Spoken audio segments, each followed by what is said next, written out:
Hey everybody. So you want to do something different tonight? Because I'm pretty excited about doing this. We just want to do something a little different, change it up, and gauge the interest on what we're doing here tonight. How you doing, everybody?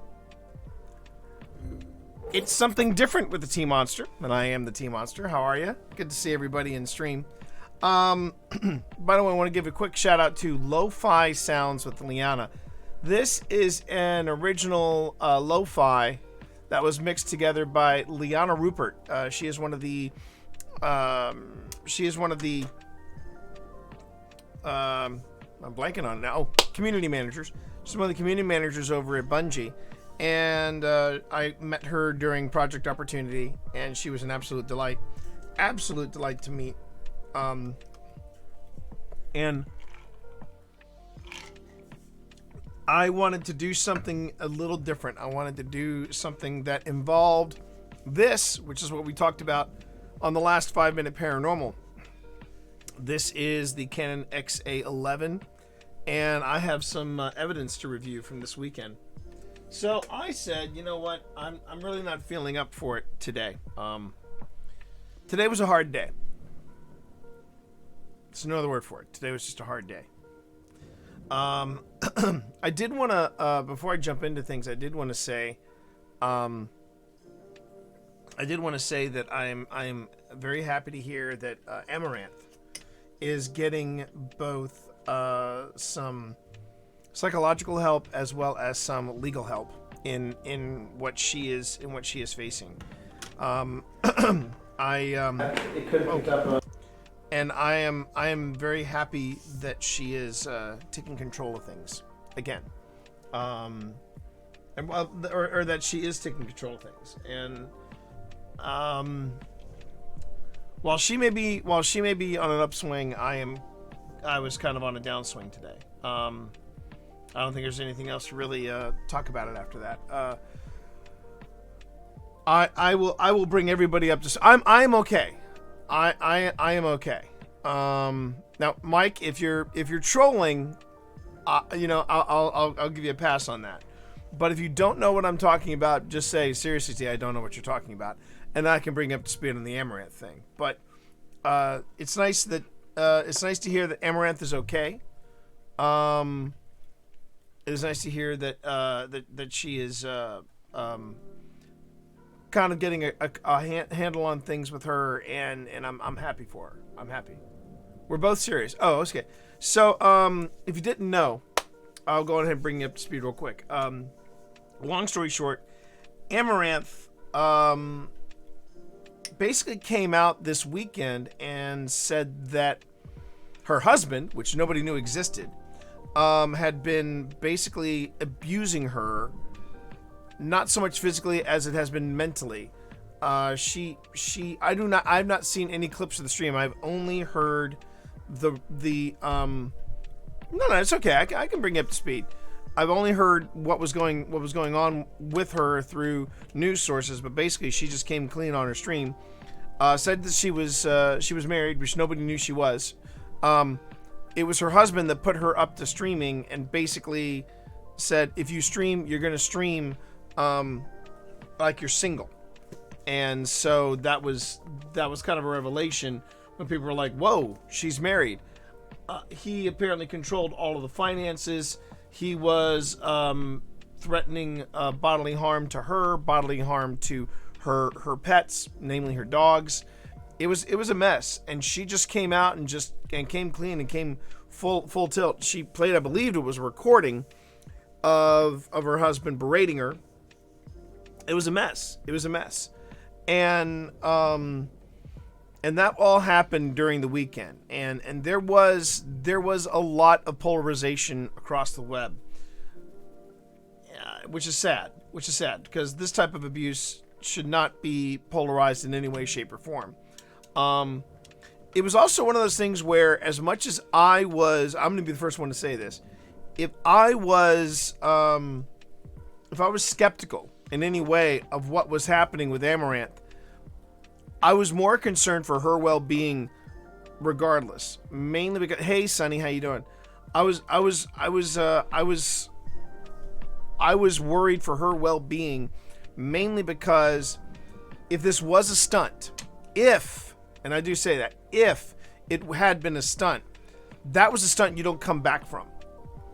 Some people gave Ninja a pass for basically going comms quiet after saying I need a mental health break, and then he came back and he said, "Hey, I'm streaming on all platforms." And some people took the whole angle that Ninja played pretty much to heart, and it was really rough. Now, this, what Amouranth was doing, that's a different kettle of fish altogether, and there's no coming back for that. But it was legit. It was legit, and I did see a few news sources. Nothing I really swear by, but I did see multiple news sources basically saying Amouranth came out today on stream and online and basically said, "I'm good. I have taken control of my finances, and I'm starting a new chapter in my life." And it sounds like she's turning a corner. You have a good class, Bear. You have a good class. She's getting help, both financially and mentally. According to the husband, he is also taking some care of himself, and that's rough. It's rough. I know, and water is wet, T. But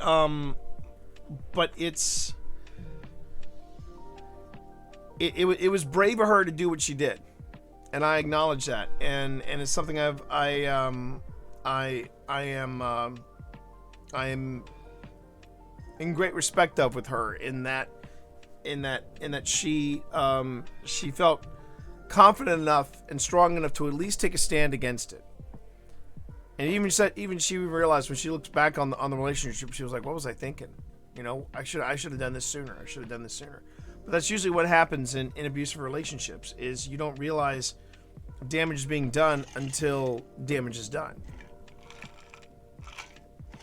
So good on Amouranth. I, on the other hand, have had something of a rough day. And that's the only way I can describe it. I just had a rough day. And because it was a rough day, I said, you know what? I want to try something a little...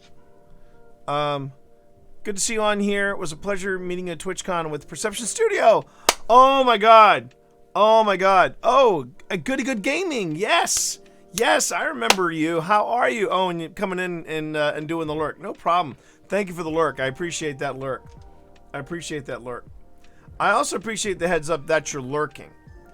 I say this because I saw a streamer that today, one that I once welcomed with open arms on this channel, and I saw her tweet because she got liked by two people that I follow, one of them being Amaze, and she said, "Yeah, I stopped going to people's channels because they were hating on me, because I would dump a whole lot of praise and kindness into their stream, and then I'd lurk and they'd say terrible things about me." And I don't mind saying it. I might have been one of those people. I didn't come out and say anything nasty about her, but I did say it'd be great if you just had a conversation than just, drop a post and go. And the thing was, I was tempted to call bullshit on her. I did not, because one, I just didn't have the time or the bandwidth to offer that. But I will say this, chat. I will say this, chat. I admired the chutzpah on her for saying so, because what this person would do is she would come into my chat. She would say, "Oh, hey, praise the sun. How you doing? Oh, it's so good to see you, T. Oh, you're doing such awesome work. Great." She wouldn't say lurk. She would just say, just wanted to give you a good thing, and I gave her the shout outs. And then 5 minutes after she would do that, she would go live. Do the math on that one, chat. Anyone that does that kind of behavior, that is absolutely that is absolutely skeevy. Because I'm sorry, you don't jump into someone's stream, say yo, hey, what, and then leave and launch your own stream. Because you know that person's gonna be like, hey, give that person a shout out. Well, I pay attention to my alerts. It's that simple. I pay attention to my alerts. There are ways to be part of a community. That is not it. That is not it. Now, what Goody Good did here, I appreciate, because at least they said, yo, good to see you, great to meet you, yada yada yada. And then they said, oh, and by the way, I'm lurking. So thank you. Thank you, because at least I know you're lurking. And that's cool. That's cool. All right, now why am I not getting... that's what I need to do. Oh, I see what's going on there. Okay, well, let me just do that. Nope, I can't do that either. So it's Goody Good Gaming. All right. Could one of my mods give a shout out to Goody Good Gaming? I'd appreciate that. Thank you very much. So yeah, that is Crunchwrap Supremely. Yeah. Oh my God. Oh, Ghostbusters Spirited. You know what? I watched a bit of that, and that looks like fun. It looks like a cross between Phasmophobia and, of course you are. It looks like a cross between Phasmophobia and Overwatch. I really, I'm intrigued by it. I'm intrigued by it. Instead of people getting their faces ripped off, they get slimed, and you're supposed to clean the slime off of them. You've got the proton packs. You've got the traps. You're going after Slimer. It's pretty cool. But as far as my own mental health, I had something of a rough day today. Still feeling it in my chest too. And it today was hard. It's hard on me, and it was hard on Twitch Mom as well. But I want to make sure everybody knows I'm okay now. I'm okay now. Well, as okay as I will be. I want to make sure everybody knows that Twitch Mom is fine. I'm fine. Obviously, Sunny's fine. I'm not going to hurt myself. Twitch. Whew, sorry about that. Twitch Mom was a little concerned that I was going to be doing something that would hurt, where I would hurt myself, and that's not on the cards. That's not on the cards. Not tonight. Not ever. Because I know for a fact that if I were to do something like that, Pip and Sunny be the first ones in line, with quite a few people after them that would basically dig up my body just to kick my ass. So, I'm okay. I'm okay. But the question is, what are we doing tonight? What are we doing tonight? I wanted to do something a little different. So what I've done, chat, is I've set up, and let's see if the right monitor comes up this go round. Oh, I'm already in intermission. Hold on. Did the right monitor come up? Oh, it did. Look at that. Oh, I need to, you know what? I need to make a new graphic, because the next big hunt is going to be, the next big hunt is going to be in 2 weeks. Really? 2 weeks? Wow. 2 weeks, chat. October 29th. But I wanted to show the other side of, of investigating. And as much as I would love to play the desktop audio, I can't do that because that's also bleeding into my headphones. And what I need to do is I need to focus on the evidence here. But may I tell you a quick funny that happened with the cats? Please do, Spence. You're more than welcome to tell a quick funny about the cats.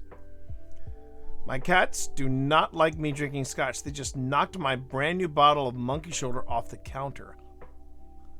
It didn't break, did it? Did it fall? Tell me at least it didn't break. Oh my goodness. F this. I don't like it. So anyway, chat. So what you're seeing here is you're seeing video from my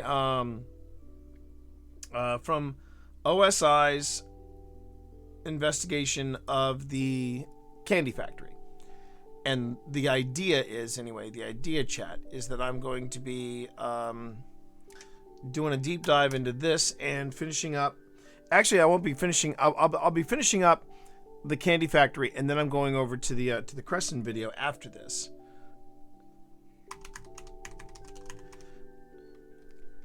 And I'm pretty happy so far with some of the things that I have found at the candy factory. I know that some of you actually joined us at the candy factory investigation. It was a lot of fun. Thank you very much, everybody, for being there. It was really fun. It did not break, but the last time they did this, the cap broke and fell off. Oh, but at least your house smelled of lovely scotch. So there's that. There is that. All right. So this is how we're actually gonna do this, chat. I'm gonna go on ahead and I'm gonna turn down the lo-fi. By the way, if you do a lo-fi chill beats with thunderstorms or lo-fi sounds with Liana, you'll hear you'll tune in with the lo-fi sounds of Liana. Right now I have switched back over to lo-fi hip hop beats to relax to. But we are doing that right now. And we are moving over. Do I have sound on here?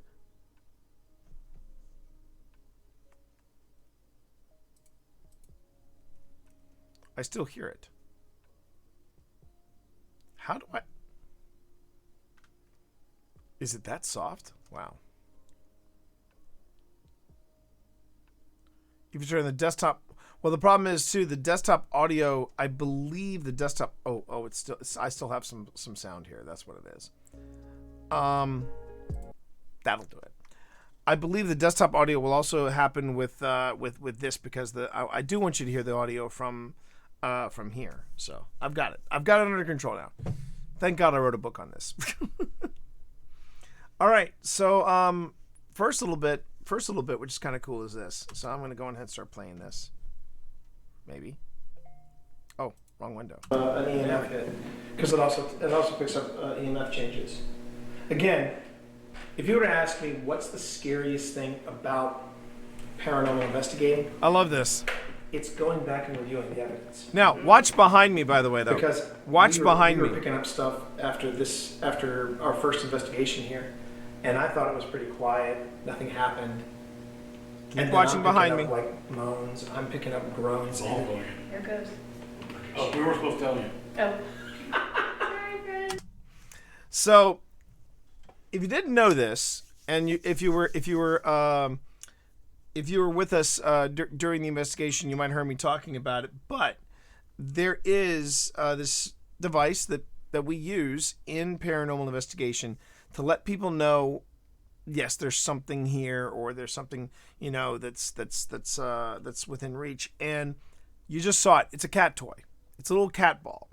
And the cat ball you turn on, and you basically say, hey, if you want to let me know that you're here, just nudge the cat ball and let me know that you're here. And one of the nice things about this particular clip is, and you'll see that I already have it marked. If you look in the interface here, you can just see that green marker right there. That green marker I dropped in there to basically go, okay, I need to come back to this, isolate it as a clip, and I'll go into all that stuff too later on. But that was from the public event that happened on stream, and that cat ball is a great way to just let you basically turn it on and tell the spirits, hey, if you can move this ball, that'd be fantastic. It's a great way to let me know that you're here. And what's also particularly nice about this is that you see where I'm standing, and in front of me are the 5 people that were a part of my group. Nobody was moving. So even though that's a wood floor, and I'm going to try to debunk it tomorrow, Pip and I need to go back to the art factory, because you see where this light source is coming from off the left. There's a light source that we're trying to figure out what angle that light is coming in, because we think we caught a shadow figure, and I have to tweak a bit about the shadow figure and see if I can make that shadow figure pop a little more.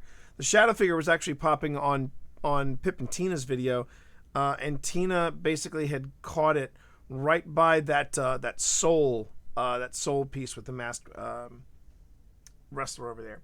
One more thing I want you to watch in this clip is right over here, it's off to the left again, and you see this device that's on the tiny tripod. It looks like a camera is filming it. That was the camera that caught the shadow figure, by the way.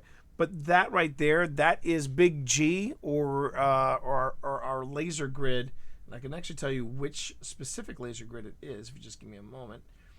It is the GS2 laser grid.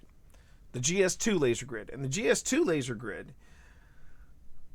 basically has been going off. You can actually see it from this angle that I've got my rig on. You can actually see it go off. There are going to be little red dots you'll see pop up in the smaller screen there. And that is basically telling me that there are heat sources that are happening along this wall. So this was where I ended last night. I ended my review right here. So I'm gonna review that again and then just get started. And I thought would be nice is I would go on ahead. I would review evidence, but I'll also keep an eye on chat just in case anybody has questions about what I'm doing, about what the process of trying to find evidence. What am I looking for? What am I reacting to? I will talk about it as well. But yeah, feel free to let questions fly about either investigation. I will say this real quick. One was planned, one was not. And oh my God, the EVPs that we have picked up. If I can, I'll try to play for you some of the EVPs that we've already picked up from Crescent's day trip. But it was pretty wild. It was pretty wild. I won't lie there. But anyway, let's go ahead and let's start this video review. This is the other side, by the way, the other side of paranormal investigation. You shoot everything. You shoot as much video as you can because somebody's got to watch it. Here we go. It's going back and reviewing the evidence because we were picking up stuff after our first investigation here, and I thought it was pretty quiet. Nothing happened. EVPs are stream safe, Panic. Thank you for asking. That's a great question, to be honest with you. Yes, EVPs are in fact stream safe. There we go. That is not, but I think it's worth mentioning. So there you go. All right, here we go.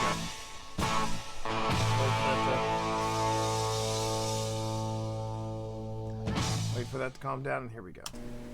And then I'm picking up like moans. I'm picking up groans. It's all going. There it goes. Oh, we were supposed to tell you. Oh. Sorry, friend. You're catching on just fine. You figured it out. Yeah, but they want to be here. They want to be known. We won't tell them next time. Yep. Okay. Sorry, forgot. Sorry. How about this? Let me give you something else to play around with. Hold on a second. Did you catch that, chat? Did you catch that? Oh. All right. It's been going well, Aaroner. It's been going very well. Thank you very much. Now, speaking of that, dude. Hold that thought. Okay. Sign up.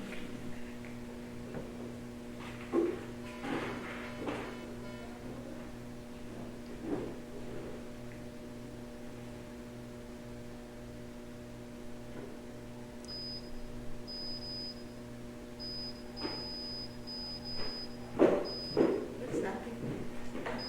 That could mean movement. I just want to see. Can you step away from that device, please? Let the lights go blue.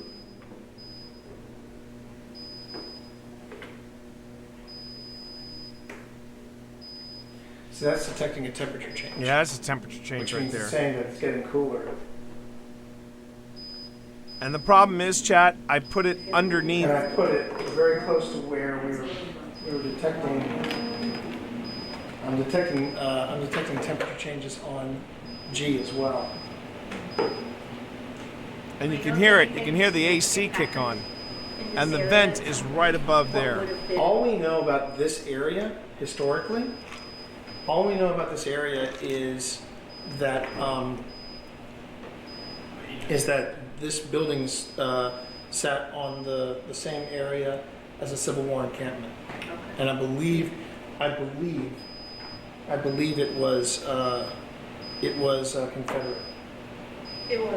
It was Confederate. Oh, thank you. Confederate Camp Pickens. Oh yes, thank you, Camp Pickens. I was blanking on the name on it. I thank you. Oh, good. That's why I'm here. That's why you're here. That's Thank you. literally my whole You're my guidebook. I appreciate that. Anytime. Okay, let me Some type. kind of mechanical thing though did turn on because I'm feeling cold air. Yeah, I believe the air conditioning turned on, but I think it happened after that started beeping. Came on Yes. after all this started. It did. It did. All right. Yeah. I just wanted. You can actually see Big G reacting to me. So I've actually stepped into the grid, and that's what it's picking up. The massive heat source. I'm the massive heat source in this one. Yeah. As far as the site, as Rachel was saying earlier, we know that it was Camp Pickens. We know that Brennan Hotel was And now on the California. site. We know that it burned down, and then that the candy factory was built. Were there any lives lost in that fire? So we don't have a record of lives lost. Okay. The newspaper articles do not list lives lost. I believe they said that there were injuries, but I don't think anyone died in the fires. But I'm not 100% positive. Just in my research, I haven't found any. Because usually they would. I mean, even back then, especially somehow the sensationalism of this happened to Well, someone. I know that they have some. They had some artifacts. I don't know if they brought them here tonight. But one of the coolest artifacts they found from the hotel was a bottle that has been warped. Yeah. It was a glass bottle warped by the heat. So that tells you what kind of fire it was. It's pretty intense. There were a couple of those in the fire. I mean, it engulfed. It was. There goes the cat ball again. Ooh, good. Oh, I forgot about This is that. the most. Oh, I forgot about that. That cat ball was active.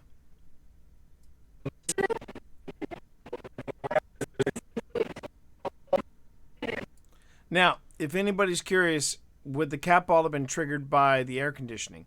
The air conditioning would have had to have been on full blast, literally blowing full on to make that cat ball do that. The cat ball is very tough, and to make it move, something has to physically touch it, and that's the theory behind the cat ball. So we're gonna drop a marker there as soon as I hit it again. So here we go. I mean, it engulfed. It was. There goes the cat ball again. Now something I want to see here too, and this is what you look for. Let me just see. Oh, now that's interesting. Now watch this. Take a look at the take a look, chat, at Big G. You'll see that it's picking up a heat source. It's picking up a heat source somewhere in that empty space, and then just after it picks up the heat source, I'm gonna actually drop a marker there as well.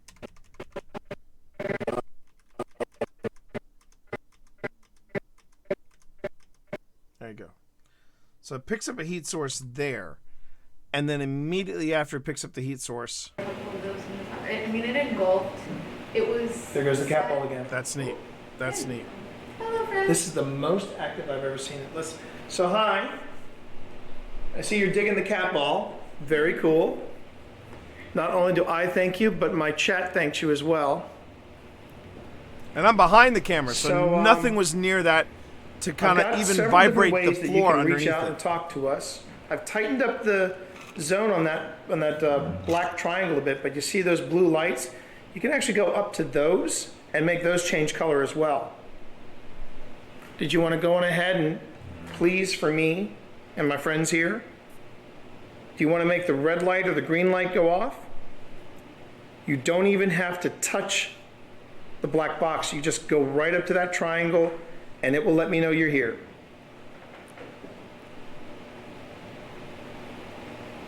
Feel free to do that.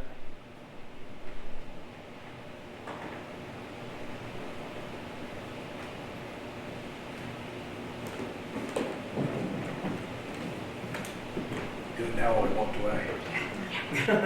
He's gone. He's gone. We won't tell him again. Oh, I see what kind of a group this is now. It was a lively group I had. It was a lively group I had at the Candy Factory, and when we signed off for the night, well, as you saw, oh hey, how you doing there, Leah? As you all saw during the night, we had a really, really active group, and everybody had a good time, which is what we aimed to do. And but the evidence, so far, not bad. Against me. I see that. Yeah. It's a tough crowd. Now, I know you said you called that a cat ball just for, whatever, Mm-hmm. but then are animal spirits potential also? I actually, later this month, so I'm very proud to say that the Candy Factory has not only been one of the most supportive groups of old spirits, but you guys are our first ever public event. Our second is happening the day after my birthday at a place called Linville Manor. Yes, it is. Forgot about that. Forgot about that. It's called Linville Manor.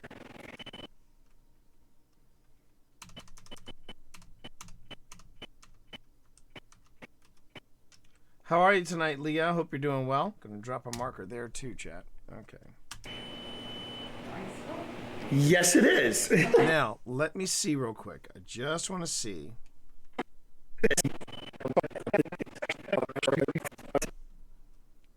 So no, unfortunately, I was hoping to see if we got a hit. We did not get a hit on the I on actually, Big so G right before that. later this month, so I'm very proud to say that the Candy Factory has not only been one of the most supportive groups of old spirits, but you guys are our first ever public event. Our second is happening the day after my birthday at a place called Linville Manor. Yes, it is. Yes, it is. And that long low tone meant movement. Oh, sorry. No, I take that back. It meant temperature change. Now, the temperature is going down, but that's the air conditioning. Right. That's the air conditioning. But then the Simon keeps changing colors too. Yeah.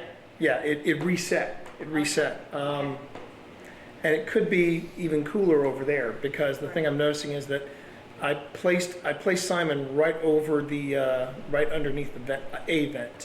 So it's just something I got to consider. But this is how you mitigate it. If that was you that made the green light go off, could you go on the other side and make the red light go off? And if you do that, we can have a conversation. I don't let me think know if the you can red make light that- went off that, at any time during the night. I don't think it did. If you can make the red light go off, we can then talk. Because my friends would love to talk to you tonight.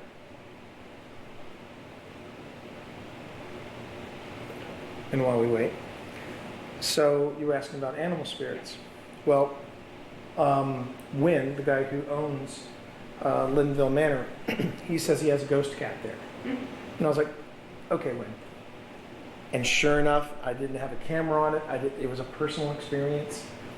But I swore as I was walking by. Come again?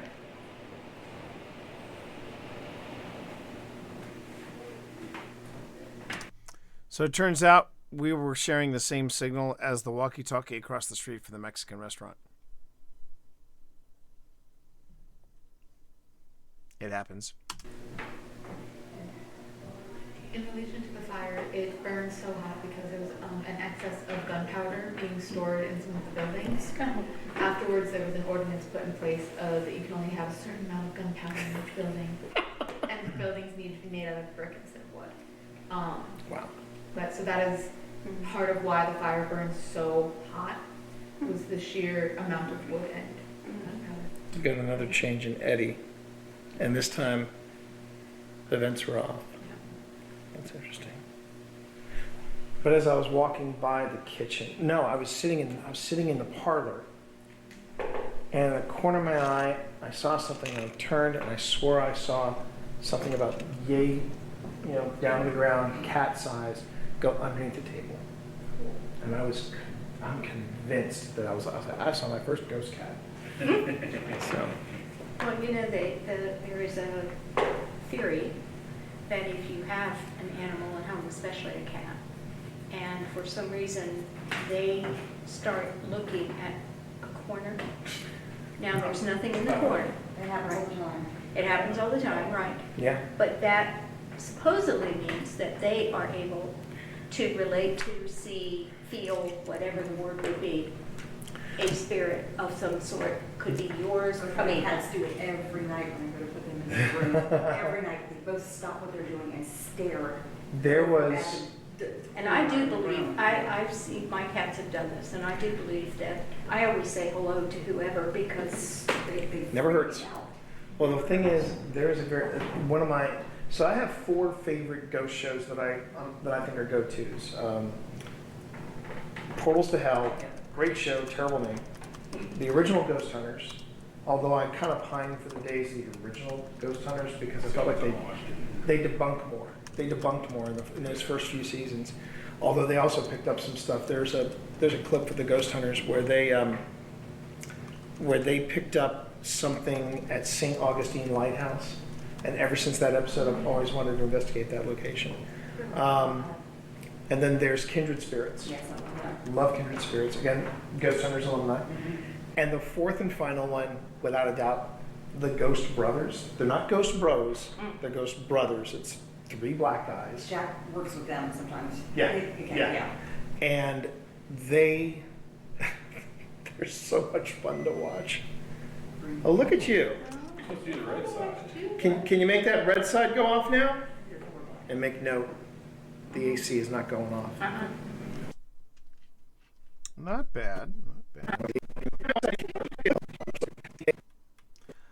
But I don't think at any time. Hey Barry, well, yeah, as you saw. I don't think at any time during the night. I don't think the red side ever went off. It was all green. It was all green. But yeah, that's what we're doing tonight. We are reviewing the stuff that was brought back from both the Candy Factory and Crescent SCI. Candy Factory was a massive success, everybody. So they were already talking. I can't remember how much I streamed all the way to the end, but they were already talking about us coming back, which is a nice thing to hear. And even nicer than that, we had sold out the event. We were capping it out the event at 15. 10 people showed up, and it was a real shame because we had 4 people on a waiting list, and if the 5 had told us, "Hey, buddy," and the 5 had told us that that they weren't coming, we would have gladly picked up those 4 people on the waiting list. But things happen, and we're already talking about the return trip, which is always nice. And I'm joined by Gamer Cat. No games tonight, just evidence review, okay? Yeah, okay. Did you want your camera? If you get settled, I'll put your camera in here. Here you go. Boop. There you go. That's it. Ask to the camera. There you go. There you go.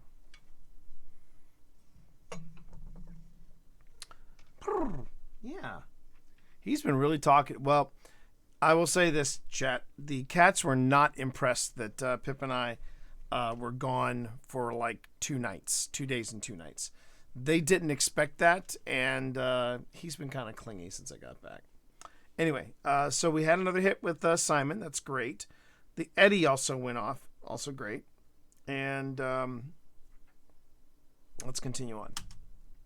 Whoops. Yeah, I'm about to hit it. Fun to watch. Oh, look at you. Supposed to do the red side. Can you make that red side go off now? And make note, the AC is not going off. So you made the green light go off. You've made the green light go off twice. I'd love to see you make the red side go off. Can you go to the other side and make the red light go off, please? To the other side. I know you can do it. You've been great with the cat ball, and you've been terrific with that toy there. But can you make the red light go off? Stare at the blue light. And eventually it will stare back. Or make the cat ball go off again, why not? But going back to Kindred Spirits, yeah, they were doing this one person's house, and the cat they caught like a light. 10-minute warning. Over. Thank you, 10. And this is what I mean by it feels like we just got here, Yeah. right? But they had Eddie. I heard that. Yep. But that one, the red on that. Red still hasn't gone off. But this other one in front of the camera there on the table? Yeah, that's the funny thing. That's the Simon is telling us it's getting cooler over there. Okay. The red lights you see there, it says it's getting warmer in certain areas.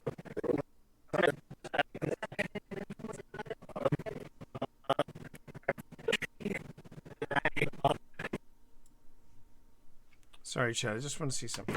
But they had Eddie. Okay, I think this moving shadow right here is me. But that one, the red on that. Red still hasn't gone off. But this other one in front of the camera there on the table? Yeah, that's the funny thing. That's That's me. Simon That's is me. telling us it's getting cooler over there. Okay. The red lights you see there, it says it's getting warmer in certain spots. Right, but the one on the device that's in front of the camera? Oh, that's a camera. That's just saying that it's recording. I'm sorry. No, the camera, I see it. Yeah. It's flashing red, but in front of the camera. Oh yeah, that's what I'm saying. Okay, yeah, When- that hasn't done anything. Oh, it hasn't done anything lately? At least I haven't seen any red. Yes. Used to be it would flash kind of regularly. Well, it's already recorded 2 events that happened without anybody breaking the grid. I account for 2, Right. and Tina accounts for 2. It says there's 6 events that it has picked up. But going back to what I was saying earlier with Kindred Spirits, they picked up some type of light anomaly on one of their cameras happening in a room. On the other side of the corridor, there was a cat asleep, and the cat does this. And it literally got up, went all the way down the hallway. The anomaly goes away on their cameras, and the cat hopped up and just sat and looked at where that light had been. And I'm just sitting there going, okay, T, how does that work? How does that work? Explain that, T. You're not coming up with anything, T. And that's what has been. Phil really got me through the pandemic, through video games and this. And it's been an adventure. So the good news is, and we can take the elevator heading up there. We're going up to the 3rd floor, and that's where we're ending it. It's in the theater. Yes. Okay, that's interesting. All right, that's interesting. Because that double beep that you saw from... Well, Barry, not only do I have podcasts that you can find, but I did write this. So, yeah, I know a thing or two about podcasts. That's the 4th edition of that, by the way. 4th edition. Okay. Now, one of the things that was interesting about that double beep is that actually that double beep means that there was not only a condition change, but I think the second beep was an EMF hit. And that's where we're ending it. It's in the theater. Yeah, that's an EMF hit. I can tell by how bright it is. That's not 1 light, that's 2 lights. So I'm going to mark that. And we'll move on. Yes. And I think what that was picking up was, I don't think that, is that the, do you know if that's the air conditioning or the climate right here? It's not really, Because the temperature is still dropping. because I can tell I'm hot. I feel like it's getting warmer. I mean, I'm sweating, and that, you know. So did anybody have any questions before I start packing up my James Bond gadgetry? mariachi. Oh, that's Phil. Oh, right, he plays That's the Phil. harmonica. He's in the bathroom playing for the. Yep. Oh, okay. Phil, now, great story about Phil and his harmonica. We were at Gettysburg. Steve was doing the Estes method, and Phil started playing the harmonica. Steve said he could barely hear the harmonica, but he was focusing on what the words he heard, and he heard chords, and then he said, "That's good. Keep playing." I'm like, why can't I have this method like that? Well, and harmonicas were popular. Hi, Wyvern. Very much so. Thank you Very for much joining so. us today. Era, so. The harmonica has become Phil's new trigger object, especially when we hit the battlefields. Now, I'm not supposed to talk about it, but thanks to Historic Manassas, Phil, has his own fishing hole, his secret fishing hole. It's Cabin Branch. Oh, And yes. some of the stuff that we brought back from Cabin Branch, that place takes on a very eerie feeling. During the day, it's eerie enough. At night, oof, oof. I mean, I've always said, like, I always got children out there, I just thought it was the weather.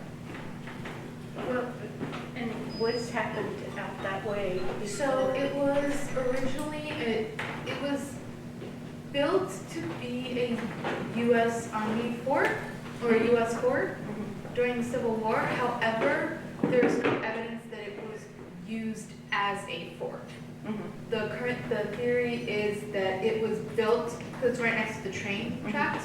So they kind of pre-built it in case they needed it, but it was never actually fortified fully to be used as a fort. So kind of like they had it generally ready, but there's certain like posts and things you usually see typical in forts, and those are not present. Other than that, it's been a historic site and park for, I don't know the exact dates, but for a while. Okay.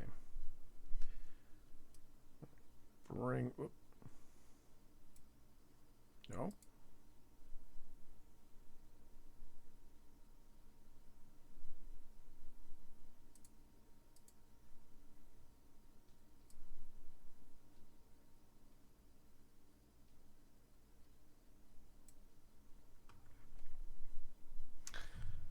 Had to bring that in. This is where, as you can see, these are the clips from this camera here, and I just wanted to make sure that we were going right into the next clip without an issue. GamerCat has absconded, so we're tearing that off. All right. Again, just so you all know, we are reviewing footage from the paranormal investigations that we did this weekend. If you have any questions, feel free to ask in chat. I am paying attention to the stream. Sorry, I am paying attention to the video and the audio that's happening here, but I am also keeping an eye on chat. So feel free to ask any questions at any time. Love to hear from you. Okay, here we go. Oh.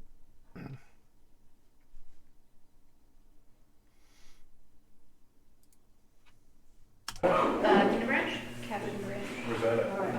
Yeah, it's over by, you know where the customer service center is now?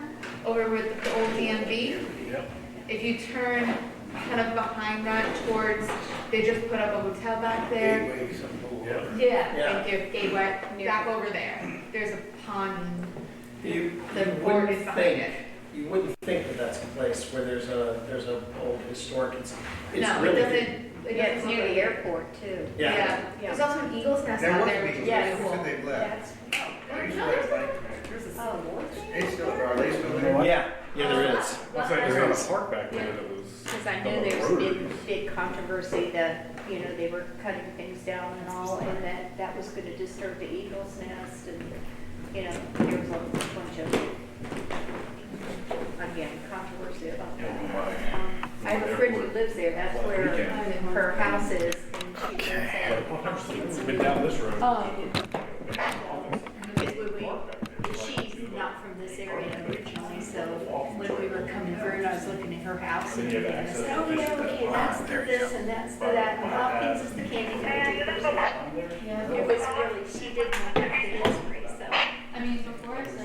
This is team 2. We're heading up to the 3rd floor. Over. I moved to Virginia. I lived here a few years ago, and I came back during the pandemic, early in the pandemic. And then when I started working here, I was getting a lot of that deeper history. And now you see HDs, copies, but like really everywhere. And it doesn't mean it's, oh, that keeps that. It's really interesting to see all those like threads of history come together. I grew up in Alexandria, so I'm, you know, the whole East Coast, of course, is just, you know, fraught with everything. And I've watched a few historical things about, like, There's nothing supernatural about what's happening with the camera. I am simply collapsing the legs that it's sitting on, and what you don't see, and I really should do it in maybe a 5-minute paranormal on that. I have a hot shoe that's got multiple attachments on it. You know, there's chat up here, there's a green light here, which you'll see later on, and then I put this camera and the rig on top of it. I put that on top of a tripod, and it really, really made a difference in trying to figure out what works and how I navigate both chat and footage for us to review. So here we go. All right, back to it. there was a, it's very small, was it a Virginia Dare thing? Okay. So there's the green light. We're going to get ready to head up to our last stop, and there are chairs up there, so we want to take a load off when we get up there. Before we go up there, though, did anybody have any questions? Not for what's here, but for me so far. Anyone at all? Nothing about the gadgets or anything stuff that we've been doing? Well, you said when we were in the bathroom, The REM pod. Yeah. And you were saying something about they've used these in medical fields and all because it can actually. More like construction fields. And what it is that, and this is something we did when we first came to the Art Factory. You do what's called a sweep, and that's where you go in with an EMF reader, Right. and you just go in. Now the REM pod and EMF reader are two different tools entirely. Right. The REM pod, but they both work in the same sort of theory. The REM pod, it creates an electromagnetic field around it. Anything that breaks that sets off the alarm. The EMF reader is what we did when we came in here. We do a sweep of electromagnetic fields just to see if there's anything that's out of the ordinary. I should be able to walk through here, and it should not do anything beyond 0.5, because you've got spotlights that shine on the artwork. You've got lights themselves. LEDs put out their own kind of electromagnetic field, that sort of thing. And that's science. It's when it starts spiking up into the 2 and the 3 and the 5, and then that one pipe that I was telling you about in the women's bathroom. Yeah, I put my EMF reader close to that, and it was up to 25. Sure. And one of the things that I loved about the original Ghost Hunters, because these guys worked for Roto-Rooter, they had to look for that sort of stuff. They looked for faulty wiring. They looked for stuff that was wrong. So Barry, you asked if I've ever used a Ouija board, or more to the point, ooh.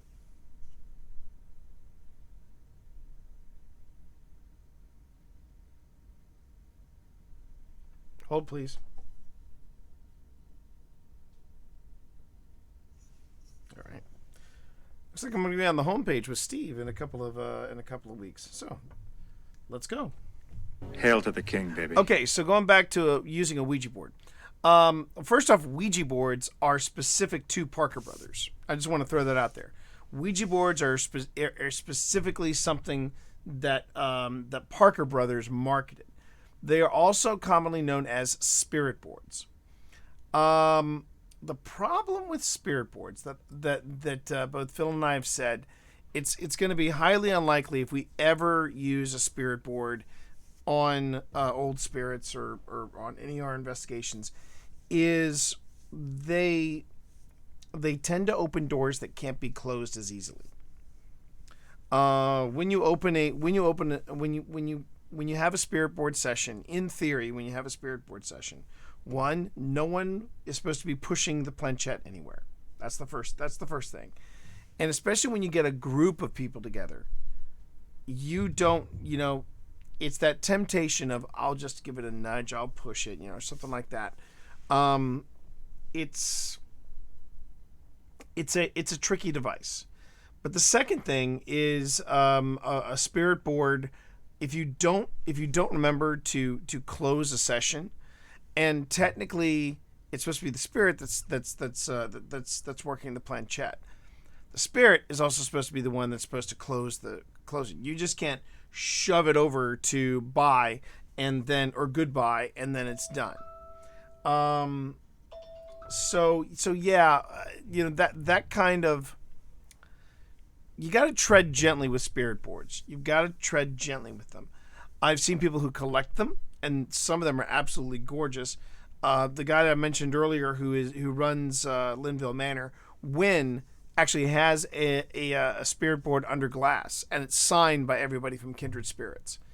And they agreed to do that for him. They agreed to do that for him on the condition that he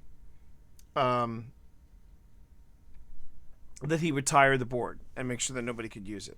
So he's got the planchette, he's got the spirit board. It's all under glass, and it's now framed, and it's beautiful. It's a beautiful piece. But yeah, nobody uses it. And even if we had access to it, I don't know if I'd want to use it. Don't know if I'd want to use it. All right, getting back to this. So let's jump back into it.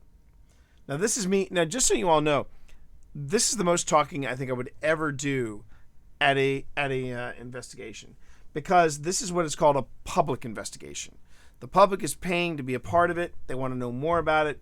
So you are doing investigating, but you're also are doing Q&A all the time, and you're answering questions, and they're into it. They're into it, and that's what you want at a public investigation, is to have people being into it.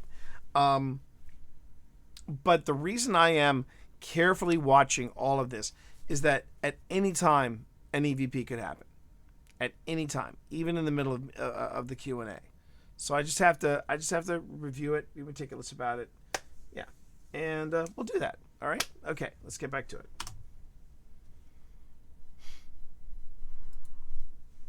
And they were like, well, this is why you think you're being haunted by ghosts, or you're creeped out or something. The wiring is absolutely buffed in your home, and they would fix it.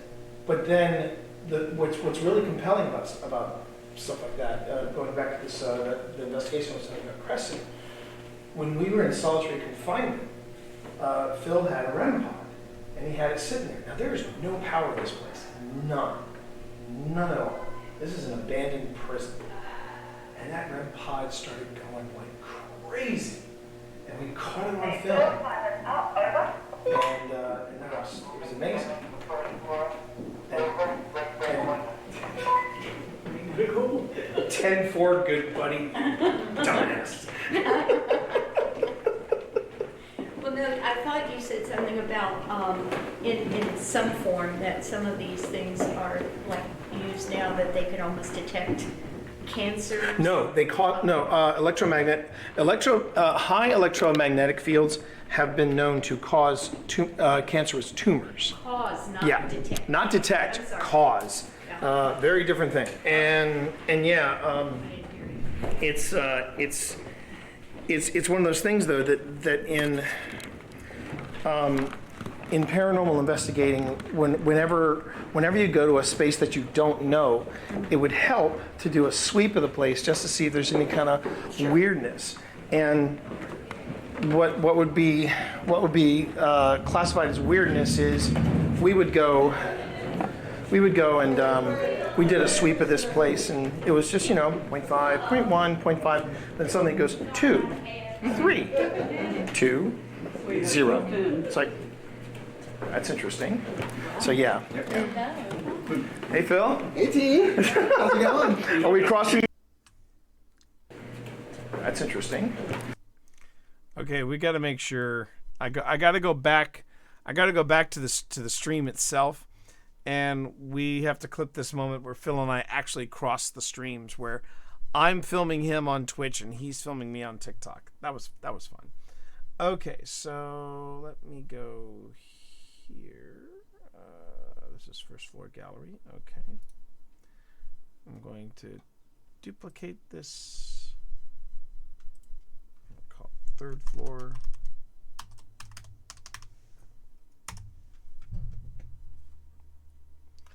And for those of you who were watching the stream, this is pretty much a repeat. But for those of you who did not see the original stream, this is your first time watching this. Hey, thanks for joining us. We appreciate you being here. I am the T Monster. You can call me T Monster or Twitch Dad. And why isn't... Okay, why...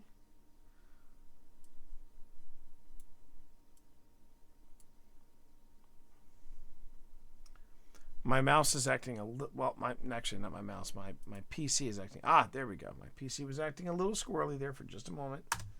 Looks like he's okay now, though. I spoke too soon. Can we delete that, please? I hit the delete key twice. What are we waiting for?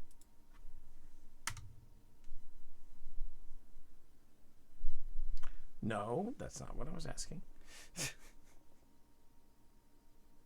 Come on.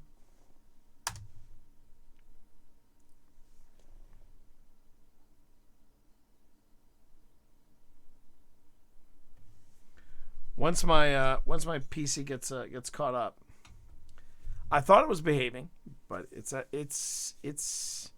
I'm pushing it to its limits when I start editing video on it. I'm the first one to admit that, and that's because it is it's been running a lot of things. I understand that. All right.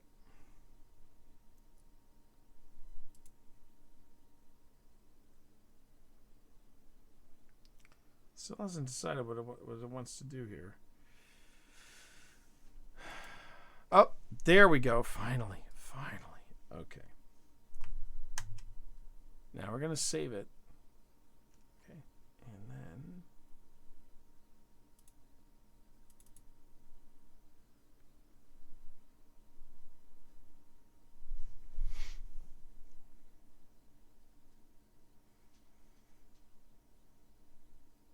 This may be one of the situations where I have to quit Premiere and then relaunch Premiere. Now, another question I tend to get is, why are you using Premiere?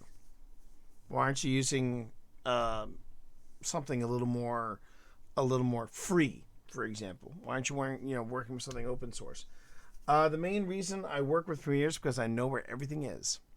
It was where I got my first steps into non-linear video editing. And it is a product I trust, and that has rarely, if ever, let me down in the past.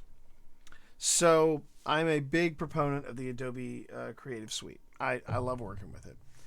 Doesn't mean that you have to. I mean, if you want to work with HitFilm Express, work with HitFilm Express. If you want to work with,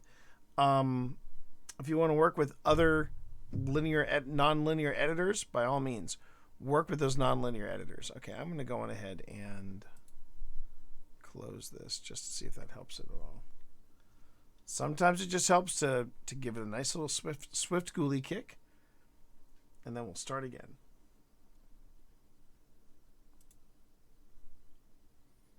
Okay.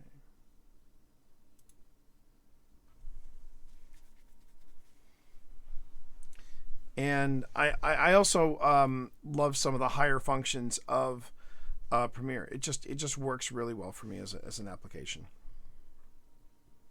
Okay. Go back in here.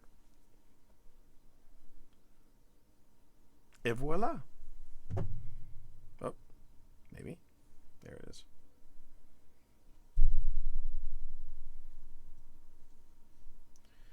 All right, so I'm going to go back here to third floor, open this up.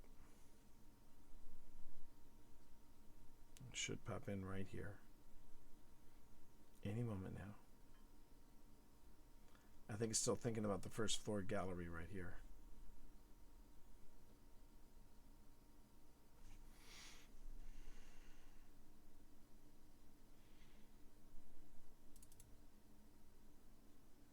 So I did get asked by some folks exactly what was the building, the Candy Factory anyway? What was it? What is it now? And it is currently a performing arts center. You can go here. You can do art classes. Everything from pottery to theater courses to improv courses, all different kinds of stuff like that. And as you can see on the first floor, we've got our gallery on the first floor. On our second floor, we have classrooms and things like that. We're heading up to the third floor, and the third floor is the theater, and that is where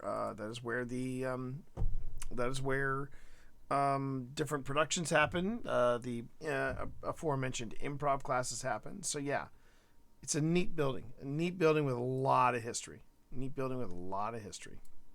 I do. I feel very, very fortunate that we are welcome as we are there. It's a great place to go, and we'll just have to, we'll have to wait and see when we're back there again. I'm anxious to get back in there. What I would love to do, chat between you, me, and the wall, is I personally would love to do a private investigation, just those of us on Team OSI. I don't think they'll grant us that, unfortunately. Now, they do want to do another private event with us and their staff. And instead of being broken up into teams, they want it to be one great big team, and that's fine. We could do that. It might get a little crowded in some points, but yeah. That's I don't want to say it's a hard sell with me, because it's not. I mean, I wouldn't have any problems at all doing that for the folks over there, because they have been so good to us. Okay, so right now what I'd like to do is I'd like to go and get a I need to rehydrate here. So while I wait for Premiere to get caught up on my commands and try to figure out what it's doing, I'm gonna go rehydrate. So I will be right back, chat. Don't anybody go anywhere.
Okay, everybody.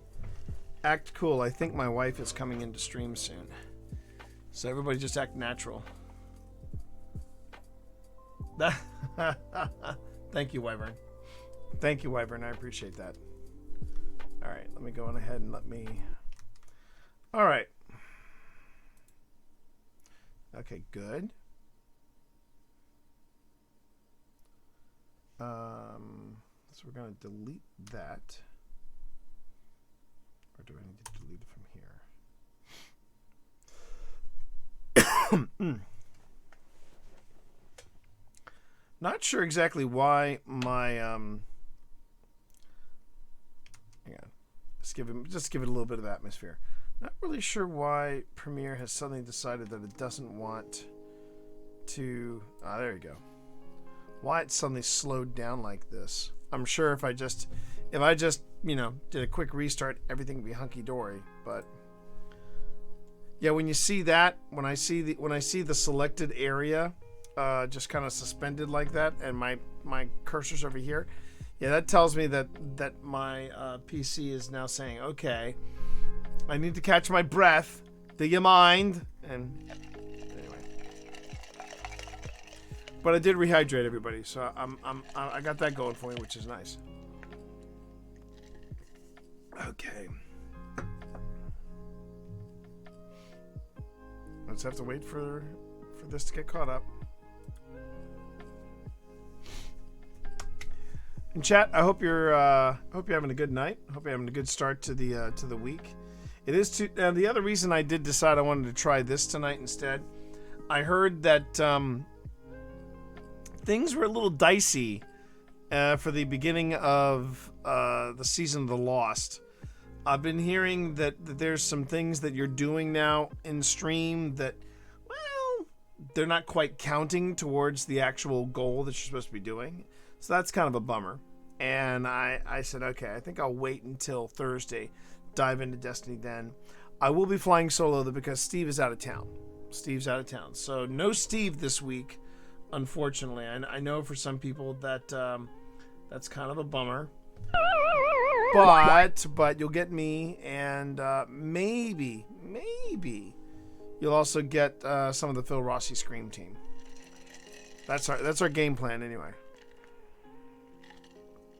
But I hope you all are having a good night. I sure am. I'm feeling a little better. It was a tough day. Like I said, tough day, but I'm here with you all, and I'm just enjoying a nice, comfortable, chill stream where I'm reviewing evidence from this recent public event that we did. Xbox has them now. Wyvern, I think you're right. Oh, well, actually, I think Steve sold his soul to Xbox long before this. I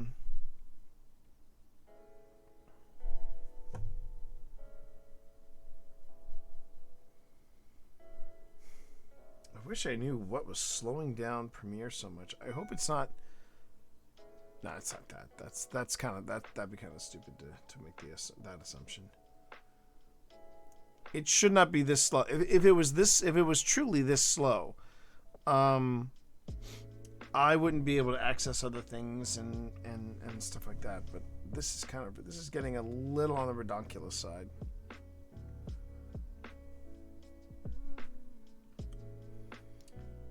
Come on. Check the buffer cache. Yeah, I don't think Premiere has a buffer cache. I don't think it does. If they do, I had no idea that even. This is random, but if it had a. This is random, but if I had a radiation detector, I'd be testing everything. Now, are you talking about the earlier conversation I was having in this video where I was talking about an EMF reader and the REM pods, or is that just your own personal desire to have a Geiger counter within reach? Is that Barry? Where are you going with this? I'm just curious about that. I'm curious about where you're going with that. All right, let's try this. Sometimes it's just a matter of just switching. Nope. is great. Oh, there you go. Anyone want a hug? Oh crap. No I just hugs. did that. There she is. And Sweet Dilly rating the channel with 7 people. How are you, sir? How are you, sir? Welcome, Raiders. Whoa! And Hunter NDP also rating with a party of 3. Oh my god. A double raid. A double raid. How about that? How you doing, everybody? So this is not your usual stream. This is not your usual stream, everybody. Just gonna come out and say that, but I am glad you all decided to come on in, drop in, and say hi. This is gonna be a very chill kind of stream. Very chill kind of stream. You are here with the T Monster. I am T Monster or Twitch Dad. Now normally I've got you know what? No, I think I got it in me. Let me go on ahead and give it a whirl. Hold on. Here we go. Well, welcome there, Raiders. It's me, your old pal, Twitch Dad. I decided to chill, as the Utes say, and I decided to go on ahead and take a look at some of the spooky evidence that we brought back from our ghost hunting weekend. That's right, you heard it here, ghost hunting. We do that here, and yes, when we go ghost hunting, pants are essential.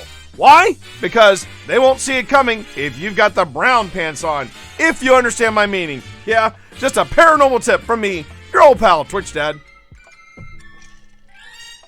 There you go. There you go. So I still got it in me. I can still do Twitch Dad. That's good to know. That's good to know. So let me see here. So Sweet D, what did you get up to? You were doing some 7 Days to Die action, and then Hunter was doing 7 Days to Die as well. So it was a double raid there. Thank you again. Hail to the king. Appreciate it. You can call me T Monster or Twitch Dad. Either one works. And what you are watching, in case you're curious as to what you're watching, over the weekend, starting on Friday, and then going all the way to Saturday night, because I guess that makes it all right.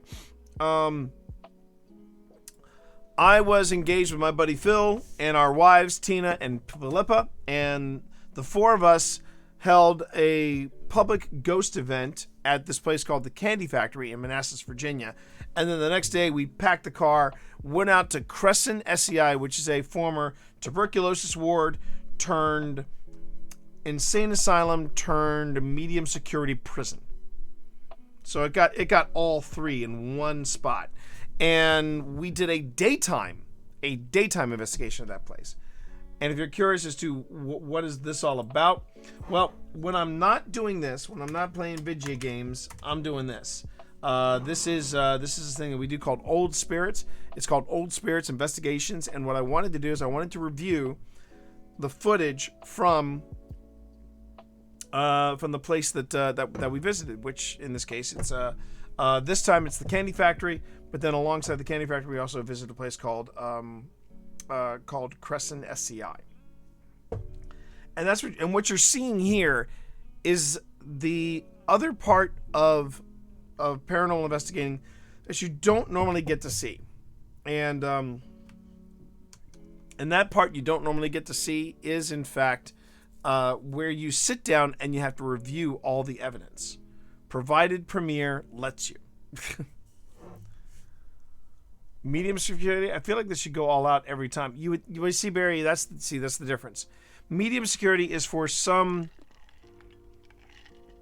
now remember, it was turned to medium security prison in the 1980s. So in the 80s, they were still trying to feel everything out, trying to, they had to do, yes, it still housed a serial killer, but he was kind of a minor league serial killer, right? That's kind of the mentality that they had there at Crescent.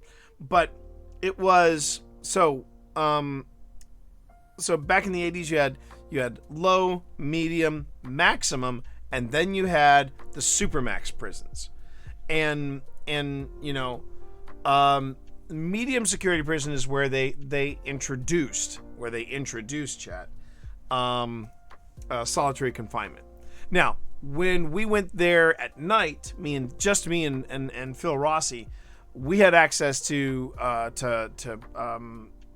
solitary, and that was pretty intense. That was an intense place.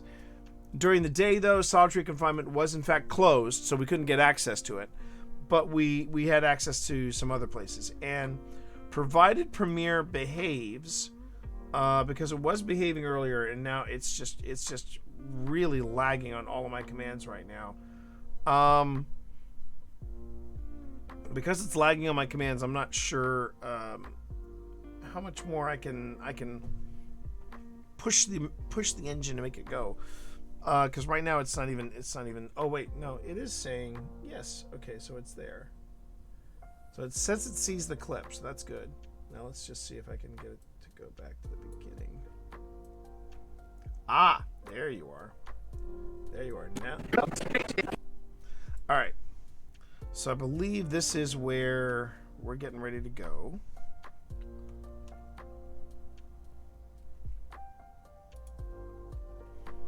All right. Keep behaving like this. Keep behaving like this. All right. And then... All right, this all looks good. This all looks good. So yeah. So Phil should come in. Hey Phil. Hey T. How's it going? Are we crossing the stream? Are we literally crossing the streams right now? All right, so when we say we're crossing the streams, what's happening is that Phil, just to review everybody, for those of you who missed the live stream, because yes, all this was live stream, chat. All this investigating was in fact live streamed on Twitch. This is the evidence review. But Phil was streaming off of TikTok. I was streaming, and that's off of his channel on TikTok. Off of our channel on TikTok. I was streaming from my channel on Twitch. So Twitch was here, OSI, TikTok was here, and we were literally crossing the streams. So, womp womp. All right, let's hit play. Let's see what happens. Now the TikTok and the Twitch is they're touching each other. They're touching each other. Farewell. All right. Next stop, third floor. All right, back to it, everybody. Okay. And by the way, I did want to say to both of you, thank you very much for sharing your community with me. Chances are, after doing 7 Days to Die, to come in here to this chill video stream might be something entirely different. It might be needed. I don't know, but hey, I appreciate you bringing in your communities and trusting your communities with me.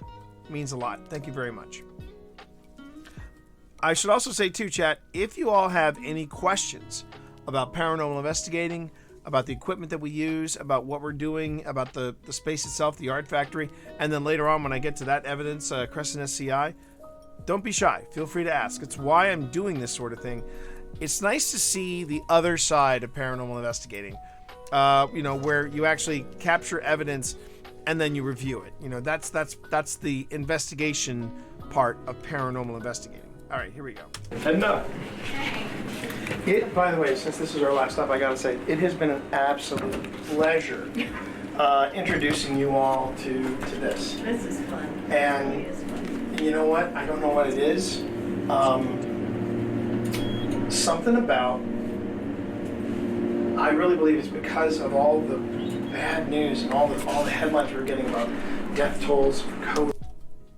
So is that I'm sorry, Sweet D. I just saw you actually played with some of the devs from 7 Days to Die. Let's go. That's cool. That is very cool. That must have been Hunter's one of the devs. Oh, nice. Nice. Nothing but dev love over here. Nothing but dev love over here. I love the fact the devs are reaching out, becoming more more of the community. That's awesome. Very cool. Very cool. All right, let's get back to it. Things like that. It's actually kicked up a new interest in the paranormal. Everybody just wants to get into this. It's interesting. It's crazy. It's compelling. Right out shows on Netflix to watch. Unsolved Mysteries. Man, the reboot of Unsolved Mysteries has been... I remember that as a kid, and oh my God, right now the reboot is killing it. And just if anybody missed it, chat, they dropped 3 episodes of the new season of Unsolved Mysteries on Netflix. All 3 of them are great. All 3 of them are phenomenal. I love the reboot of that. All right. I'm gonna go on ahead. Somebody's pouring some happy. It smells like chocolate. It does smell like chocolate, doesn't it? And I don't remember that the first time. See, I don't get the chocolate, but I get like Or- a sweet tea. Yep. Okay, so let me explain what's happening here, chat. And I'm telling you right now, it is crazy what's happening. So what happens is we all get off the elevator on the third floor, right? We all get off in the elevator on the third floor. We walk into the stage, and in this stage area, we've already had 2 paranormal teams pass through. But on the third floor, all of us walk in, and no lie, we smell this super sweet scent of chocolate. And again, they call this place the Candy Factory. So that is what you call a shared experience. And it's just something that it's a little tougher to reason away because we're all experiencing it. And it was freaky as hell because it wasn't until someone else mentioned it because I was like, there is something, I said, I'm catching a whiff of something. I'm not sure what it was. And then that was when they said, anybody else smelling candy, and smelling chocolate? And we all smelled it. Insert your favorite fart joke here. Thank you very much. I know we're all thinking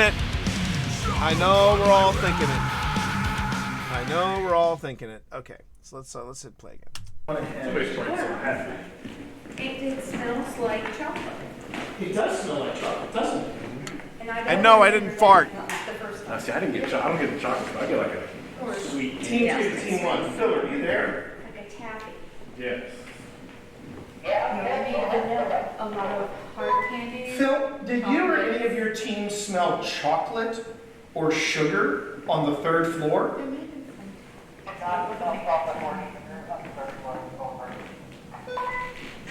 hungry. Dude, over. Well, I didn't have dessert, so. That's fascinating. No kidding, chat. I am smelling candy.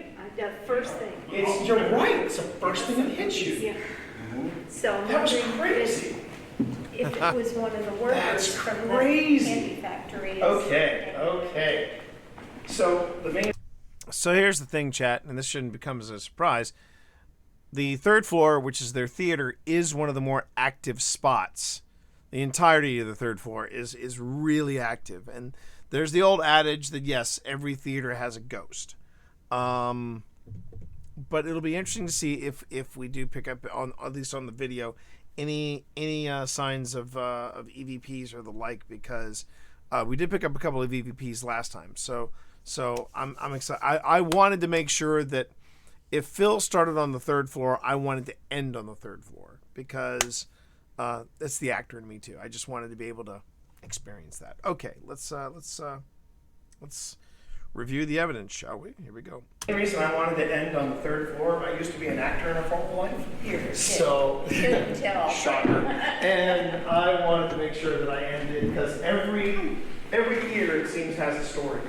Mm-hmm. Every theater has a story. That's why I said we're coming to the ghosts of Christmas plays past. There you go. So here's a question now for my team. What do you want to lead with? This is the last stop. So do you want to lead with? Because we're eventually going to go into the backstage. The backstage is where some serious juju has occurred. But my question to you all is, what do you want to lead with? Do you want me to try Simon up here? Do you want to try working with the REM pod again? Or what sounds good to you all? This is what happens when you got a team. When you got a team, you ask, okay, what's the strategy? What's the play? What do you want to do? Voice thing again. What's that? The voice thing. The radio. You want to try the spirit box again? Spirit box. Okay. If you think you hear a word in it, definitely shout it out. Let's break out the spirit box, okay? We're definitely doing the spirit box back in the backstage because, yeah. There's some juju back there. There's some juju. Maybe that's where we're smelling. And yeah, juju is an official. It's an official term from. I know. There you go, juju candy, or the jujubes.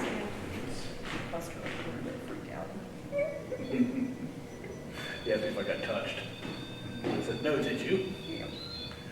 That's when you're a bit freaked out. Yes, like this stuff.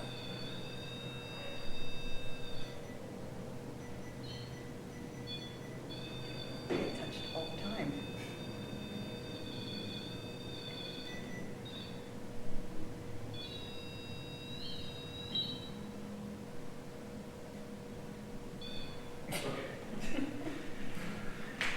For my next trick. All right.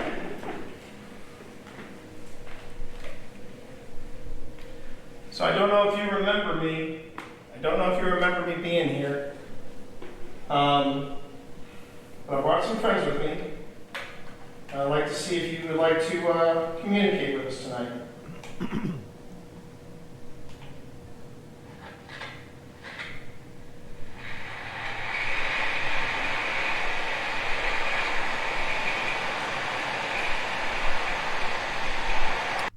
So the device I have in my hand is called a spirit box.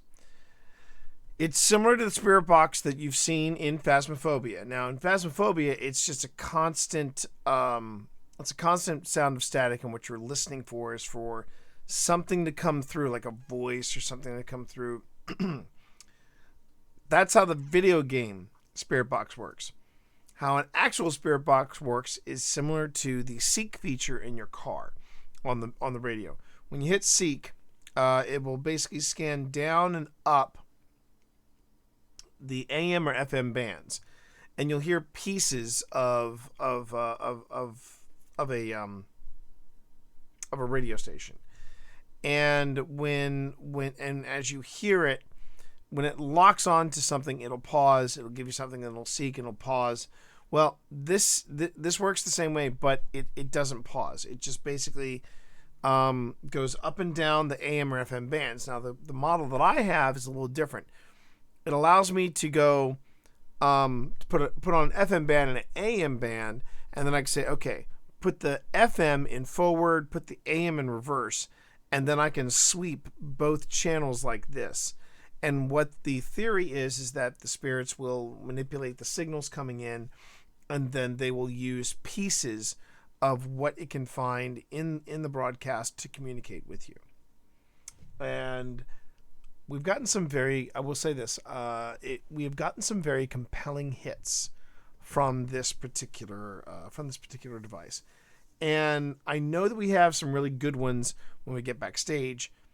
I'm anxious to see what happened when we did it on the main stage. So let's see what happens. So that's it going up and down.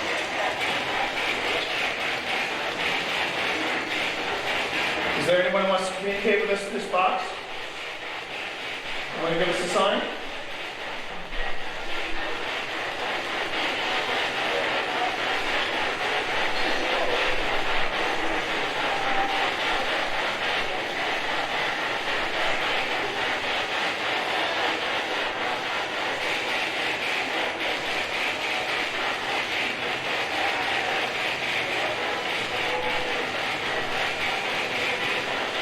How many people do you see in the theater right now?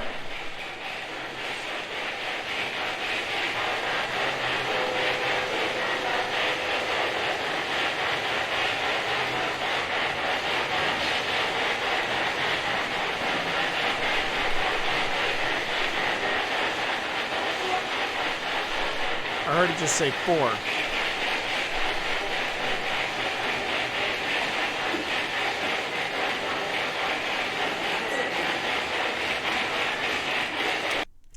So that's a good question, Kel. Would I still consider myself a skeptic? Well, here's the funny thing. I've never really considered myself a skeptic. In fact, I think this might be one of those answers where we might go for a bit. So I'm going to go on ahead and I'll put some background music on. I don't know if I've ever considered myself a skeptic, but between me and Phil, I am a skeptic. Phil very much feels very invested in everything from personal experiences to he will hear EVPs where I will hear nothing.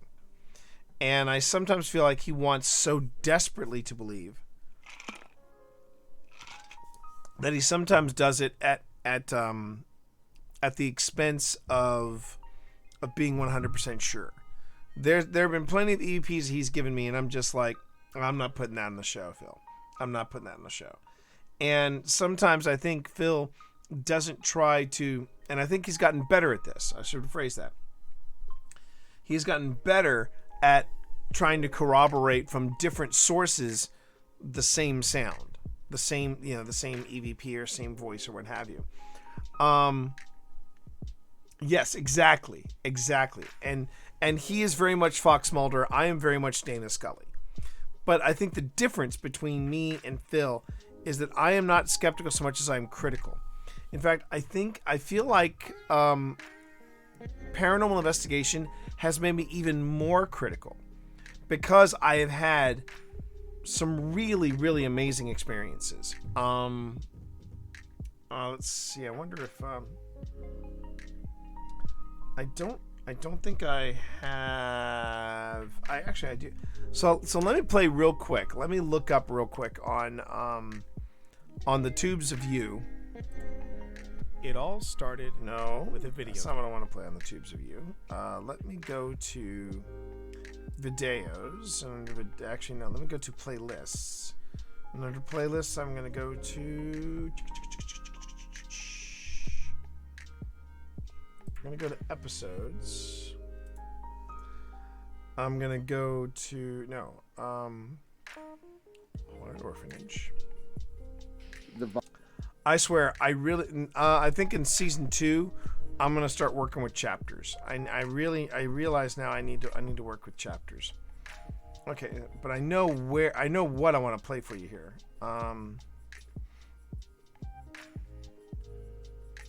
Okay, so here we go. So let me go on ahead and let me play for you.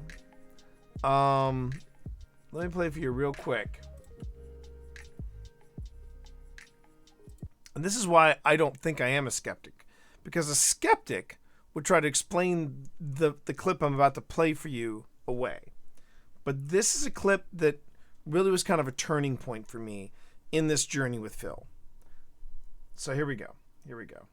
First time that Pip and I had gone on our own. And I was just like, am I wasting my time? And then I hear this on the audio. So we're about to leave. If you want to say anything, now would be a good time. If you are here, give us a sign.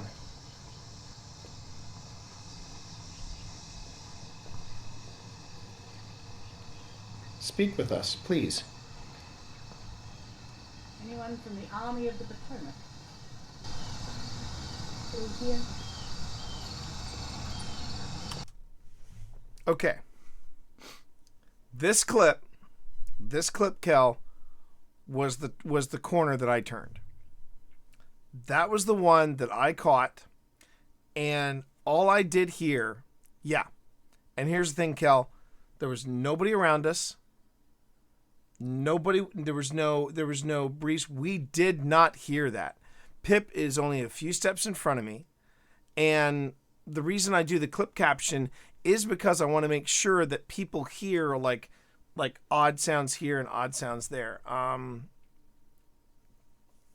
Yeah, exactly. That was a different one though. That was a disembodied voice. That was similar to the mom clip that we caught in Linville, and again, all that stuff happened after this moment. This happened in August in Gettysburg, and Pip and I were just besides ourselves. And I remember when I played that for her, Kel, she was like, I just said, and I just looked at her and I was like, I don't know what that was. All I know is that it was a voice that said, I'm here. And that was directly in response to Pip saying, anyone from the Army of the Potomac. Now, we do have friends who are skeptics, who are dyed-in-the-wool skeptics, and someone said that was a bird. Somebody said that was a bird. Okay. Phil definitely has elf hearing though. Yeah, thank you, Kel. Thank you, Kel. Yes, I know. Thank you, Kel. Do you want hobo goblins? Because this is how you get hobo goblins. It must be that rare Gettysburg parrot, the Keystone parrot, that basically waits until twilight when someone asks the question and then just repeats, "I'm here," in the lilt of a small boy. Again, I don't consider myself a skeptic, but I do consider myself critical. And I'm even more critical because of clips like that. Because we have picked up, in the 1 year that Phil and I have been at this, we have, and all this stuff, Cal, you can see, quoth the Raven, "I'm here." I love that. But all this stuff you can find here. All that stuff you can find at that stuff. And so even now between the two of us, I come across as a skeptic, but I really consider myself more as critical. And I've become even more critical because in the 1 year that Phil and I have been doing this, that we've been at this, we have caught 2 shadow figures, 2 disembodied voices, that particular EVP, and quite a few others. In fact, I do an entire 5-minute paranormal, and I'm pretty proud of it. And it also is I don't mind saying it too, it's also sort of a greatest hits of EVPs for me and Phil. But one of the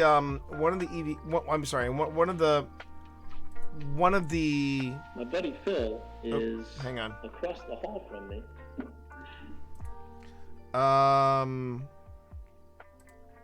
Yeah, it's this one. I believe it's this playlist. And yeah, here we go. This is one of my favorite ones, and this one I actually asked Phil to be the host. This particular 5-minute paranormal is called How to Grade EVPs. The first one that we did was how to find EVP or ghost voices, and the follow-up to it was how to grade EVPs. And we have a grading scale of A to D. F, of course, being we don't find anything. But I would say that that experience of capturing that type of sound, I can honestly say it's made me more critical, because I want to make sure that all of our EVPs, that all the evidence we catch is at that level, is at that A grade level. And then, disembodied voices, that's an entirely different thing altogether, especially when you all hear it. The Linville clip, for example, is actually, let me go on ahead and play the Linville clip, because the Linville clip in this episode is I don't mind saying it, it's pretty effing chilling.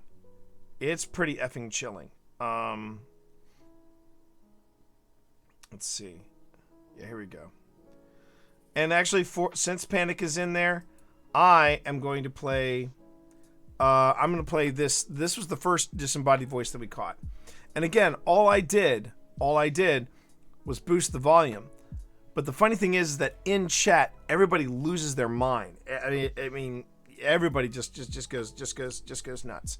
So let's let me turn off lo-fi, and then we get back to here. Jack, you are upset that Wesley fought for Virginia, fought against his own people from Gettysburg. That must have been aggravating. Did you just whisper? Let me see if there's a switch over here. These switches here.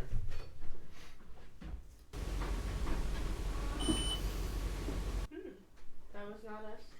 Again. Alright. I think I heard Sabrina say mom. Huh? What? I thought you were in another room. No, she didn't say anything. Did you not? I heard that. I thought that was. I thought that was Serena. I heard Mom. Me too. I heard it too. It wasn't. That was not a real person. Disembodied voices are not EVPs because you are hearing them in real time with your ears. And speak his name and he appears. Everybody, that's Phil Rossi Media right there, my partner in crime. I got asked, Phil, you'll appreciate this. I got asked, do I still consider myself a skeptic? To which I replied, I never consider myself a skeptic. I do consider myself a skeptic between the two of us. But I believe I've become more critical of the evidence because of the disembodied voices, because of the shadow figures we've caught, because I'm expecting all of it to be at that level. And everybody, for those of you in chat, yes, that is Phil Rossi Media, the other half of Old Spirits Investigations. Remember, if you want to see any of these clips that I've been showing here tonight, that's the place to go. That is the place to go. You'll see that charming man who is currently working for You Panic. He is currently working on a 5-minute paranormal, our next 5-minute paranormal, which will drop next week, Phil. It'll drop next week, and it will be about the STs method, which you might see some of depending on how late I go with this. So anyway, Phil, if you're curious, I've been trying something out. I wanted to do a public review of the evidence and just see what I catch. And I definitely have become more critical too along the journey. Yeah. Oh, okay, Phil. Okay, Phil. Unleash okay, the Phil. fury! Okay, Phil. Okay, Phil.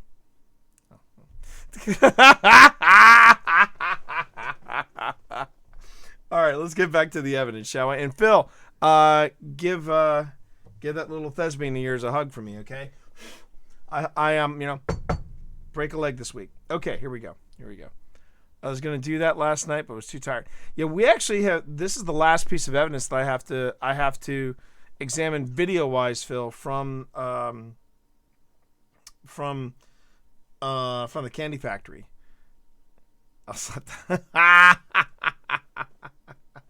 Here we go. So I just started with the spirit box. So here we go.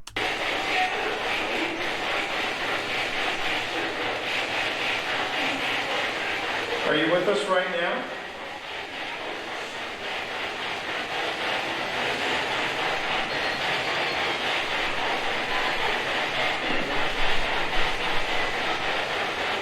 There's been a lot of activity here.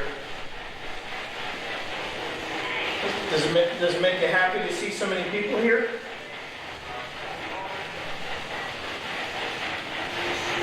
Thought I heard say boring. Let me just back it up.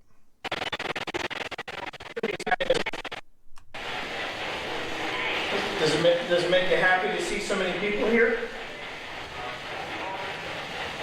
I thought I heard boring. I thought I heard it say, well, sure.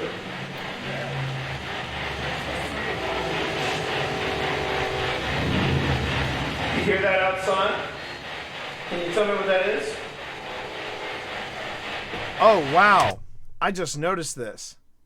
Chat, did you see that? Hold on a minute. Look at this. Phil, check this out, Phil. Check this out. No, it's not just that, Phil. Watch the Mel meter in the back, and the train is coming by. The train is coming by. Watch what happens. Does it make you happy to see so many people here?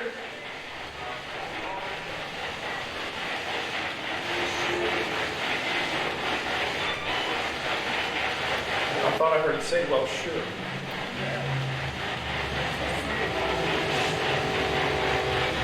The Mel meter's going off. The Mel meter's going off. Look at that. Look at that. Now, you see, that's why, and this is why, chat, this is why you have so many redundancies built in. Something we constantly talk about on Old Spirits. But this is why you try to film everything. Because while I was focused on the, and that's something else too, chat. This was a tough a tough investigation for me and Phil because one, we're dealing with the public. It's our first public event. So two, we're trying to make the best impression possible. But three, we have a lot of outside interference. The reason why you get so many investigations happening at night, nobody's moving around. It's a lot more quiet, that kind of thing. But here, you've got basically it's Friday night. That's Friday night in Old Town Manassas. So there are bands playing. There's a across the street from here. There's a Mexican restaurant. Good food. Mexican restaurant with a live mariachi band outside. And then you've got the motorcycles going. You've got the train coming in. Less birds. I saw what you did there. And yes, the mariachi band. And on top of all that, the train is coming in. Now, the significance of the train, chat, is that the first time that Phil and I came to the Candy Factory just to get a feel for the place, the REM pod went off went off completely garbanzo nuts. It went off when the train pulled in. Okay? And then Pip did some research and found out that there were four teenage boys that were trying to beat the train, and it basically killed all four boys on impact. And that's fascinating. The fact that the train is coming in, and as I'm doing that, I caught the spirit box go off. Yep. And take a look at the reaction in the background when you see the REM pod go off. That looked like a high read. This too is also why it's a terribly sad story. In fact, one of the kids, they had their funeral on Christmas Eve. It's like that scene in Stand By Me, but it should have happened in real life. And if a car was involved. So the answer is yes. And a car was involved. But that is another reason why you see the lights on these things, on the REM pod and the Mel meter, which is why they are so... Oh, it happened on Christmas Eve. Okay, yeah. Yeah, one father carried his own son's body from the wreckage without even being able to tell it was him. Exactly. 100 years ago this coming Christmas. So we got to be doing something... We got to be doing something around the Candy Factory and that graveyard. Yeah. But anyway, watch how big of a hit from the back. If you see in the back, so what you see on the right side of your screen, chat, you got the spirit box, and then all the way near the back, near the green laser grid, you'll see a small little object. That's a Mel meter, which is kind of like a Swiss Army knife of different devices. It's a temperature gauge in there. There's an EMF reader in there, but there's also a REM pod in there. So watch that as I go towards the spirit box.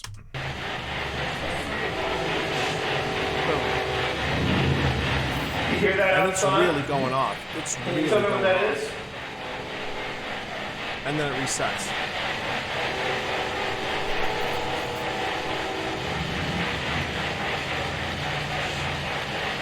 That's crazy.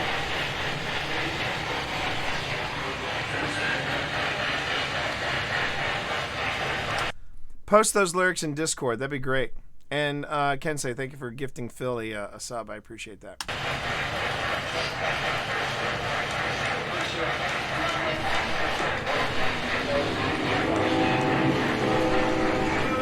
It'd be great if it went off again.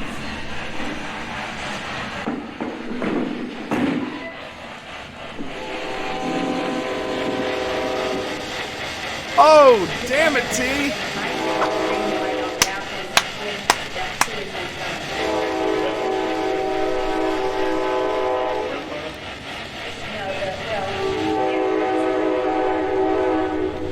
So do you hear that outside?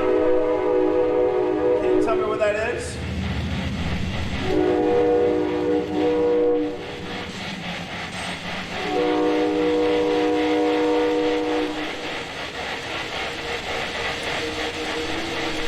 My name is T. Would you share with me your name?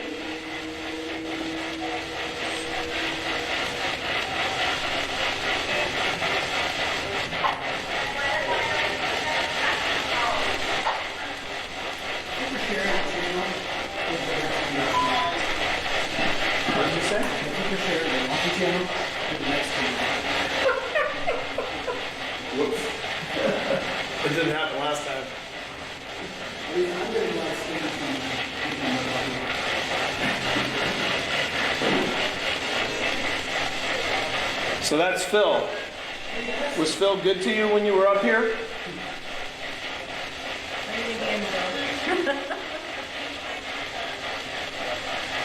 Yep. I just heard it say, yep. That's still recording. Okay. Did you want to say bye to Phil? Yep. Bye.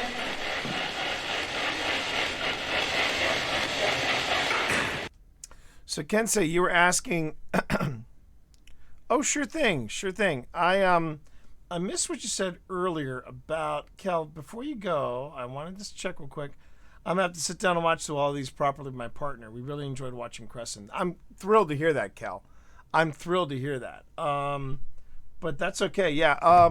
Expect more of stuff like this. I want to try to do more of this on my channel because when I was at Crescent, when I was at TwitchCon, a lot of people wanted to find out more about what I was doing here, and I actually need to follow up with someone from Twitch about that too because they were really fascinated by me doing paranormal investigation on stream. That being said, Kensei, you asked me, and Phil just said that they noticed the grid popping in and out. It's interesting, and there's not really anyone else doing this sort of thing. Phil Rossi says he's going to be doing this too. Nice to hear, Phil. Nice to hear. Well, I mean, no, not everyone is doing this sort of. Not really anyone is doing this on Twitch apart from me, and apparently Phil Rossi as well. The one thing that I'm a little critical of, and this is critical eye talking, is this is the rendering. This is the rendering of the clip in Premiere. What I would be safer in checking out the grid to see if anything's really moving, or not or if it's fading in and out. I would want to render the clip completely. And this, Phil is learning the ways of Premiere right now, everybody. So this is something that, Phil, you might want to be cognizant of. Pardon me. When you're looking at the clip in Premiere, this is less about paranormal investigation and more about working with Premiere. The clip that you see here is a render. Okay, so you're kind of in a preview mode, and you don't really see full resolution of a clip until you have properly rendered it in Adobe Premiere or Media Encoder. And when it comes out from Media Encoder, it will be in full resolution. Okay, and I think the best way to look at that is the difference between putting it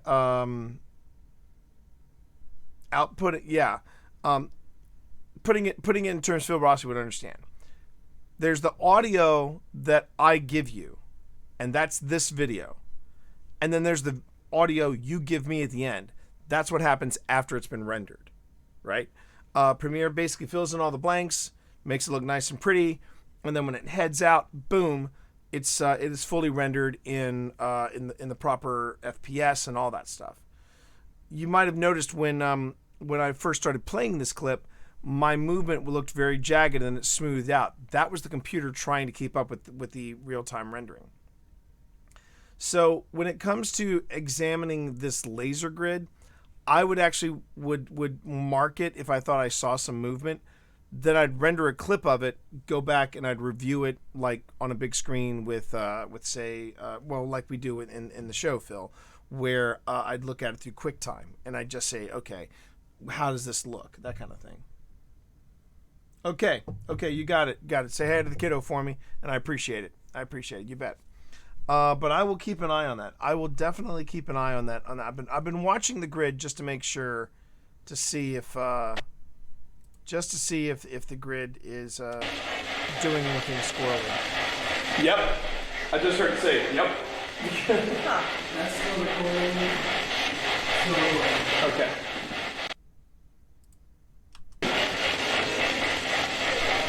So that's Phil. Was Phil good to you when you were up here?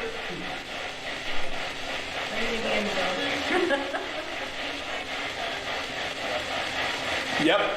I just heard it say, yep. That's still recording. Okay.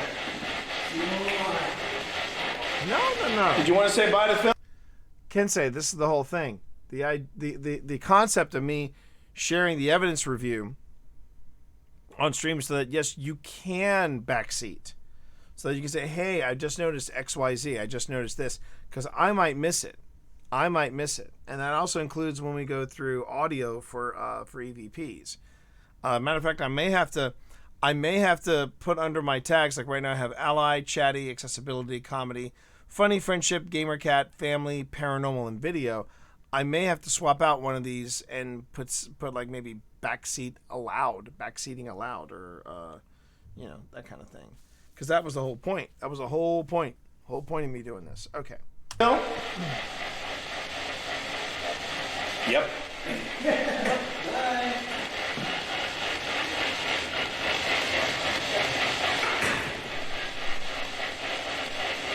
So that was Phil. I'm T. Let's try it.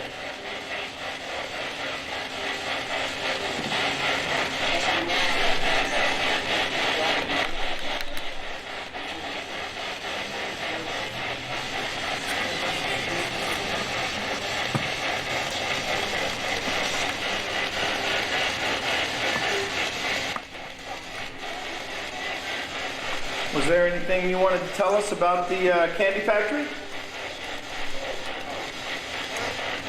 No? You want me to turn this off?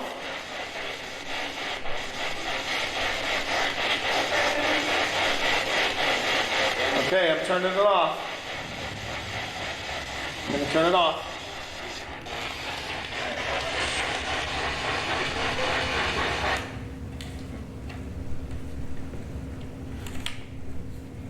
We're not done with this yet.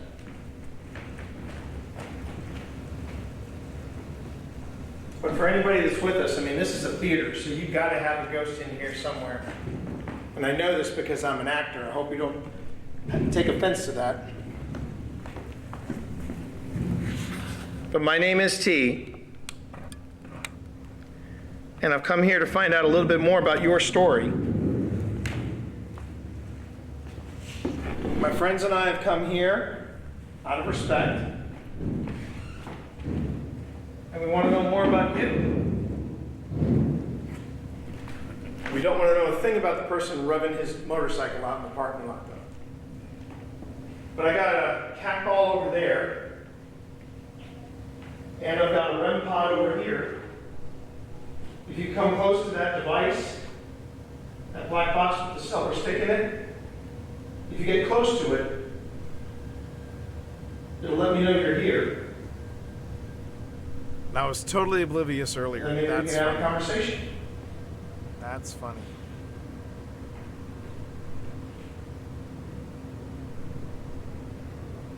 We came in here smelling chocolate. You want a hug? Smelling sweets. Is that you?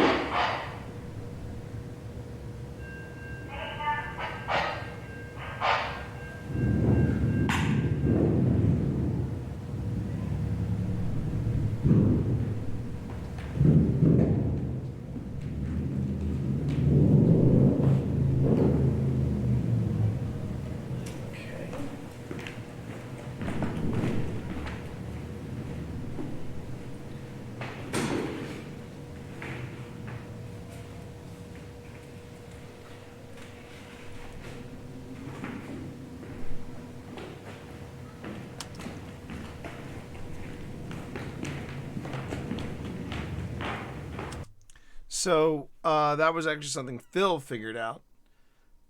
Phil basically figured out that we were on the same frequency as the other restaurant because we started getting in messages from that were in Spanish, and then at one point I actually got an order in Spanish, and I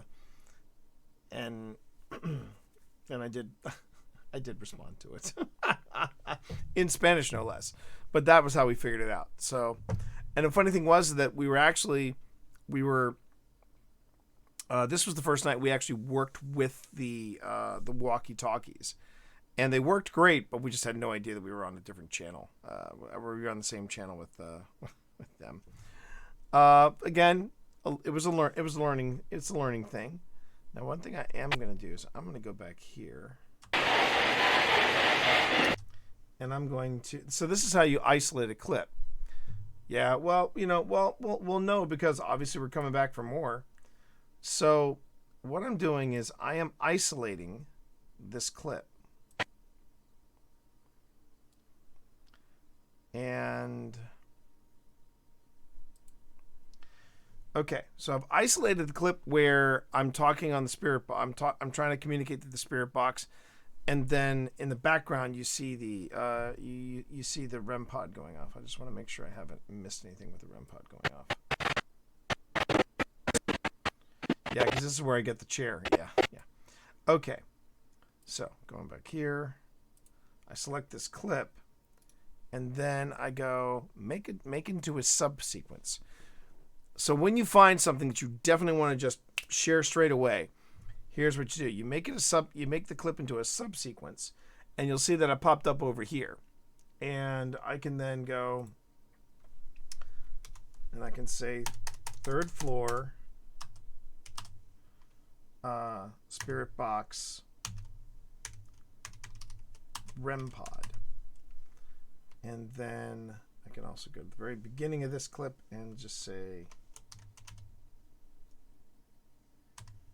Candy Factory.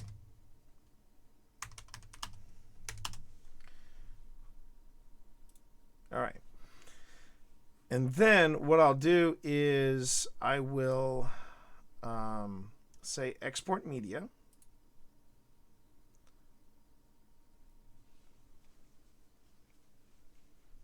And there's the clip. And it's going to save it. Yep, it's going to save it in that directory. That's exactly where I want it. Yada, yada, yada. Great. Now I can either send it to what is called the media encoder. And the media encoder will just put it in a log, and then I can just do a batch. Or because this one is so short, this is only 45 seconds, I'll just say export. And then what it will do is it's now rendering. And that's what you have to do with all your clips. You basically have to render it.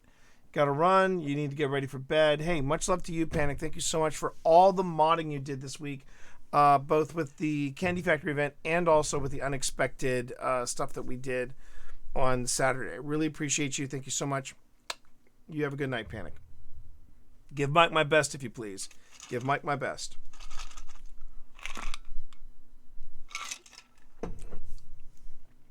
And this was the process that I was talking about earlier, where you render a clip. And the moment the clip is rendered, it's done. I've now saved it onto my disk. I can now pop that and take it over to where Phil is and go, hey, Phil, have a listen to this. And then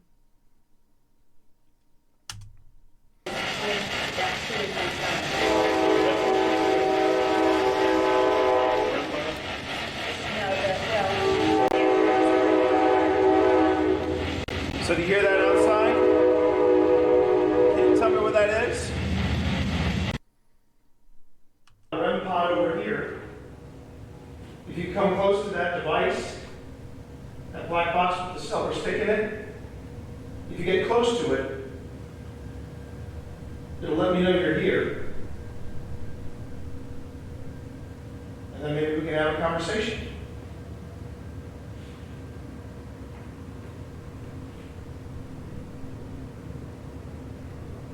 We came in here smelling chocolate, smelling sweets.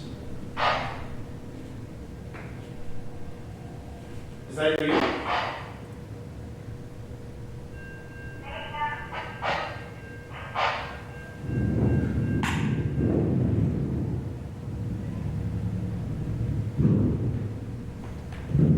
Oh no, that's fine, Sonny. That's fine. You missed us making a neat discovery, Sonny, and I'll have to point it out to you next time I see you, okay?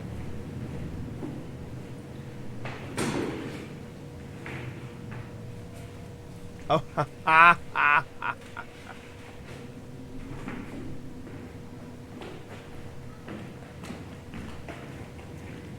trying to remember what I was doing here, chat. I don't remember.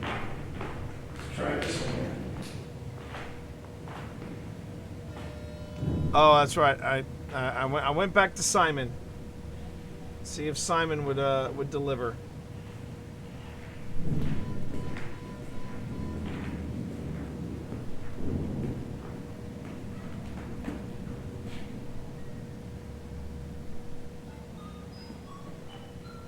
Yeah. So this is funny. This happened when I first tried it out here, and I thought it was the problem with Simon. I thought it was, for some reason, just couldn't calibrate to the distance. I took it home, put it to the same test, nothing. You didn't do this before either. Do what? No, it hasn't. This is the first time I've seen it do this. First time it happened. That's for If whatever there's reason. something around my Yeah, I know, device right? here, this little triangle here. Would you mind stepping away from it, please? Step as far away from it as you can, please. And something you'll also notice too, all the other beeps that have come from the Simon earlier in earlier clips, and I can attest from earlier clips that you didn't see me review here, they were all long beeps, which means temperature change. These short beeps, they're all detecting motion. They're all detecting motion. These are all beeps that say there's something moving around me. But for whatever reason, the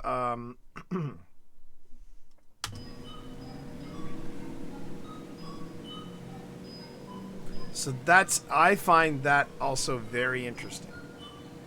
I'm trying to because be it's polite. not the device. The device has been working fine all night. Would you please step away from this? And you'll notice that when I tell it to ask, when I ask whatever's there, I'm going to try to something. step away. It's going to be extremely melodramatic. It gets faster. It gets faster. Actors, I need you to straighten up. Now, everyone to your places now. Places. I tried being dramatic. Didn't quite work. I tried. If it had gone blue, I would have been so impressed. So would we. Alright,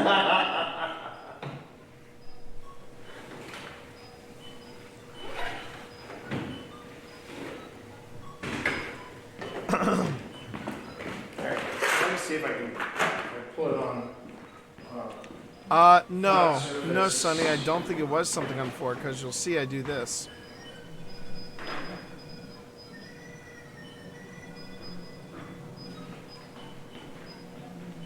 Alright, I'll tighten the radius for you. Okay, so now I'm tightening the zone. It's 2 foot. It's 4 foot. That's 8 feet.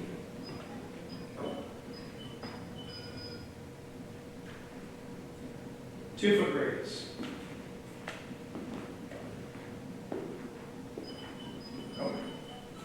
So that's a 2 foot radius. So it's a 2 foot radius on either side. On either side of that device. Gathered And they either don't hear me or they just don't want to hear me. So what I want to do is That's really interesting. This would be a good time to go backstage. That's interesting. This thing's been behaving all night. I get it up here. All night. It's been fine. All night. I put it on that thing. I pick it off. It's off the floor. There should be some. I believe. Are there? Do you know if there are chairs backstage or no? I believe that there might be. I can check on this side. Yeah, let's go on ahead. Let's check. So everybody sit tight. Chat. Keep an eye on the group. I will be right back. I'll see if there's some chairs. Go kick the cat ball. Go kick the cat ball. I heard that. And did do anything with it? They're gone. We won't tell them. Yeah, go ahead. Yeah. Yep. So there are some chairs back there. If you want to come back with me, let's go ahead and let's get backstage.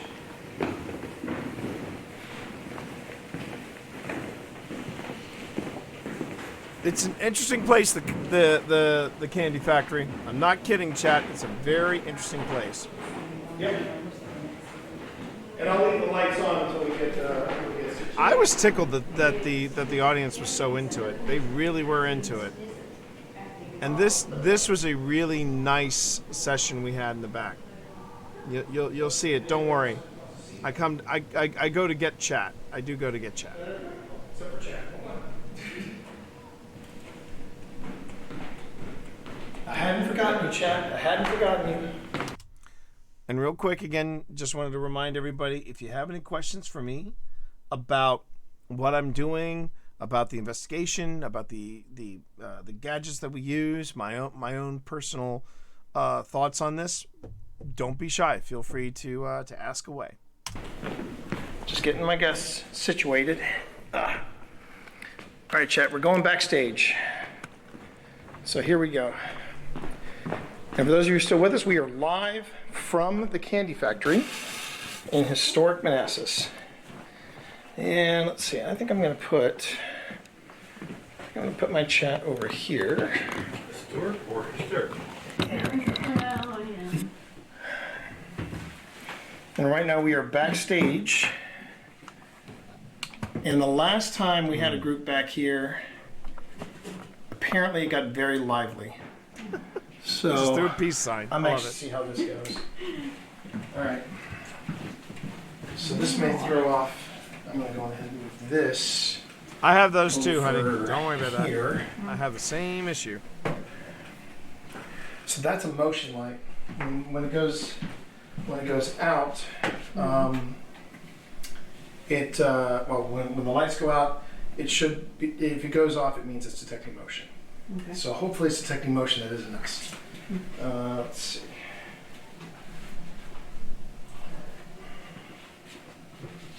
So going lights out. Oh wow, that looks really good. I've got Eddie. So chat, just so you know, let me back it up a little bit so I can show you the rig.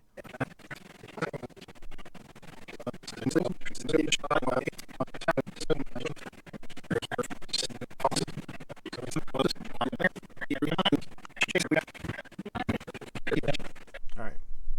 So I walk in. Put my chat over here. Let's see if I can get.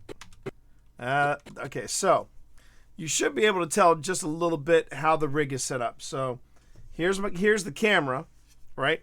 So I'm filming with the camera, and then here are the hot shoes that you see, and there's a green hunting light that I've got mounted on the side of this shoe, and above that is a bracket for chat.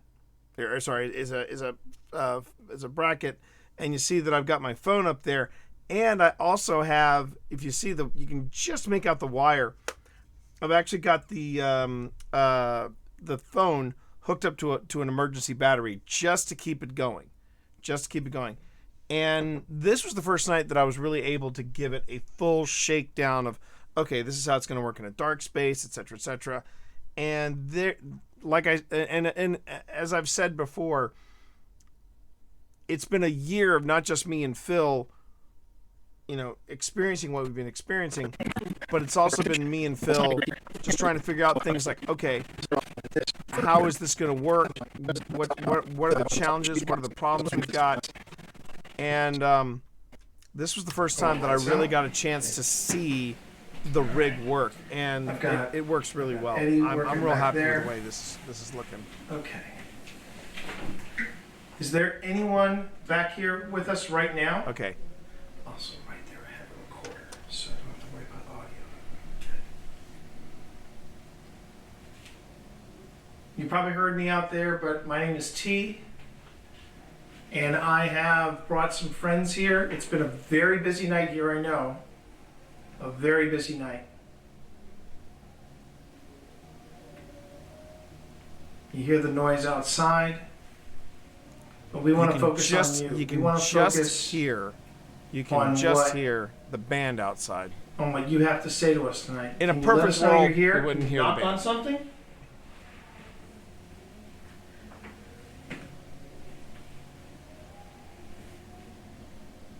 Ooh, wait, what was that? Hold on.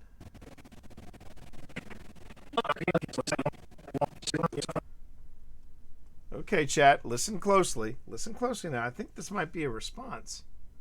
Focus on you. We want to focus on what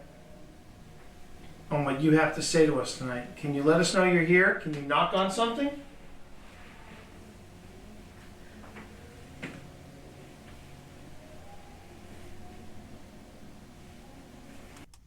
That might have been a response, chat. That might have been a response. Let's hear it again. The noise outside. But we want to focus on you. We want to focus on what you have to say to us tonight. Can you let us know you're here? Can you knock on something?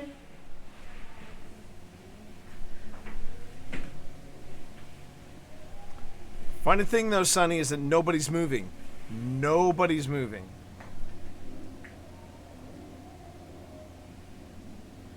Now that kind of noise, chat, I'm the first one to say it, is not a surefire way of saying, oh, okay, that's a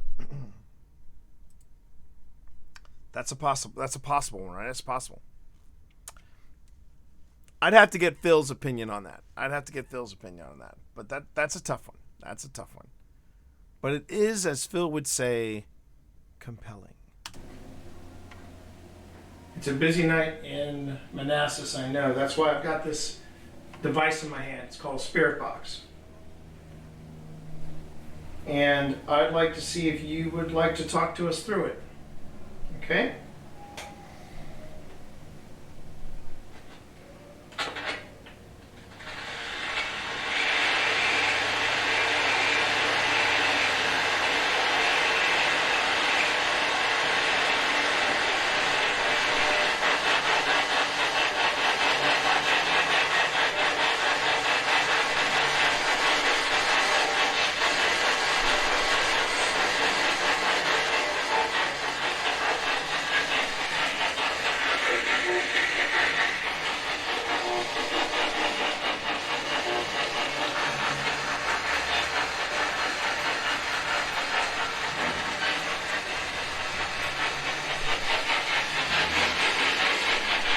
Is there anyone with us right now?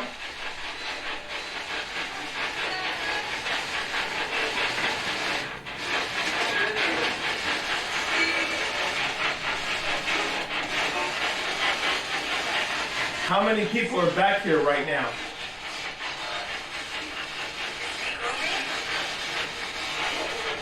Is he coming?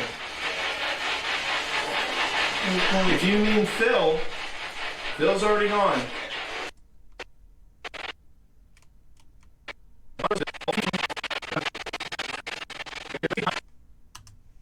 How many people are back here right now?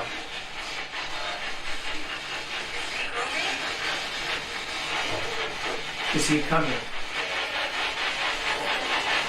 If you mean Phil, Phil's already gone. I'm T. Would you like to talk to us tonight?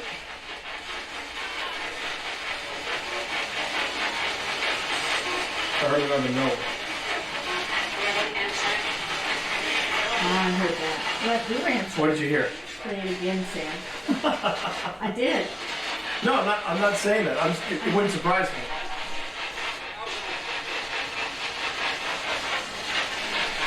What year is it for you?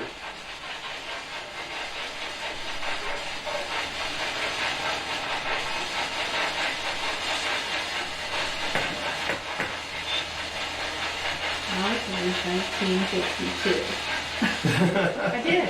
It's just Oh, you did? You heard it say 1962? 52. Oh, 52. Which would make sense. Play it again, Sam. Do we appear as ghosts to you?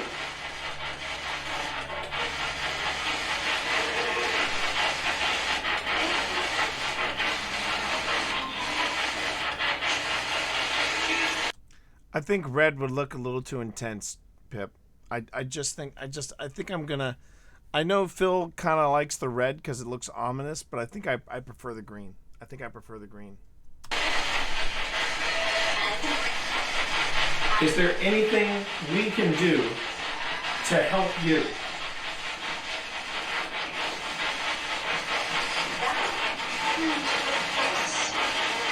Oh, I thought there was something in there, but I couldn't quite make it out.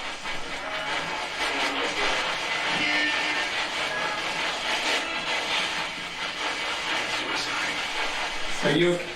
Oh, wow. Wow, did you hear that, chat? I knew that was in there. I knew that was in there. Message for us. Here from Washington.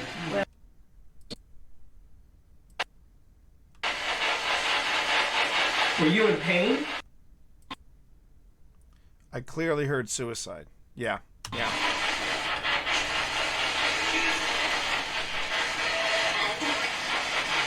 Is there anything we can do to help you?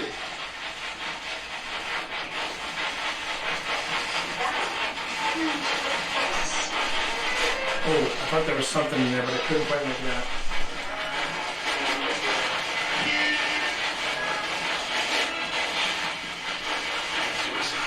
There it is. There it is.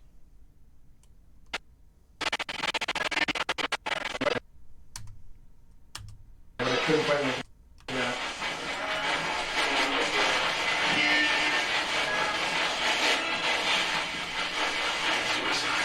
Suicide. Are you suicide? Suicide. Suicide? Ooh, okay. Wasn't just me. All right.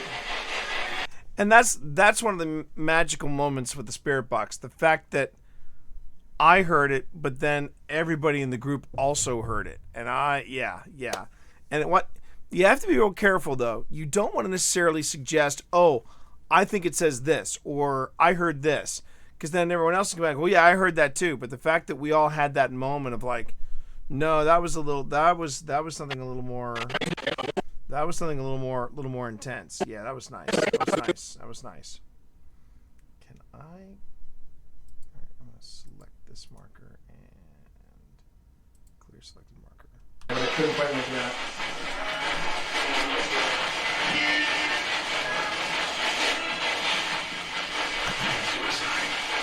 Are you suicide? Suicide. Suicide? Ooh, okay.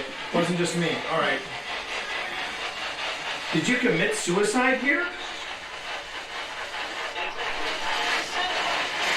I said it. I heard it say I said it. That's what I heard. Why did you commit suicide?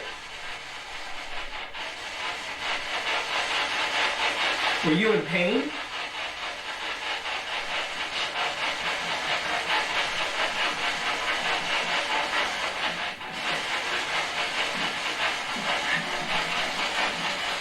Is there a message you want me to get out?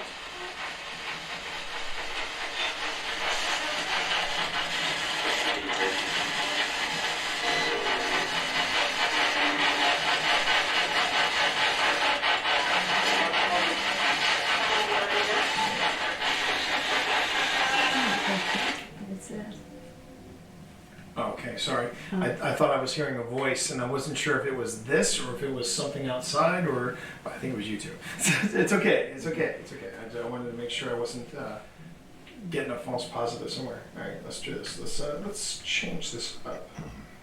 I actually want to do that. I'm curious if anything happened around here in 52. Yeah, I'll have to. Do you know of any suicides that happened in or around this area? I don't know of any. Okay. However, I imagine there could have been some with the train tracks right here. I mean, yeah, it's Work here? In the Plenty of 50s. people committed suicide on trains. Well, yeah. Here, It's a thing. just that. Yeah. I do have something odd. Uh-huh. On Main Street, Casey's. Yeah. I used to work there with a friend of mine. Okay. And he killed himself 3 years ago. Oh. Okay. And you said, what was the name again? Casey's was the restaurant. It was KC's. Okay. Yeah. Okay, let me find out. What was his name? Steve. Steve. Okay, let's find out. What was his last name? Rayfield. I didn't quite know how he died. I just knew he died. Are we talking to Steve, perchance?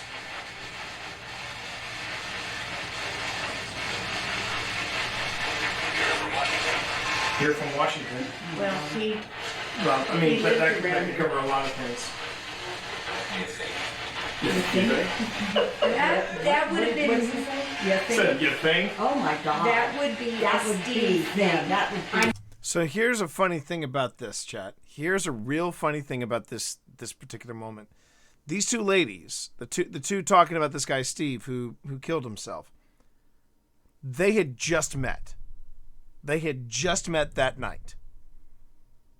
And because I got suicide earlier, the two of them, it turns out the two of them connected because it turns out they both knew Steve, but they didn't know each other until they came here that night. So, yeah, that. Just saying. Know Steve too. Oh, really? Yeah, I know him. Steve, are you a bit of a wiseacre? Yes. Are you Yeah, yes. Are you a wise ass, Steve? Yes. Is that what you're telling me? Yep. How's the dog grooming business going, Steve? He's so like I knew him when he lived in Warrington when he was growing up. I mean, since when I was See, these two are now in the zone. They're in the Steve, zone. did you have, if this is Steve, do you have a message for us? What's next? What's next? Who's next? I didn't say what's next. So again, this is where the Spirit Box gets tough. I thought it said commit. I thought it said connect. Yeah. Yeah. Did you want to make a connection with us, whether this is Steve or someone else?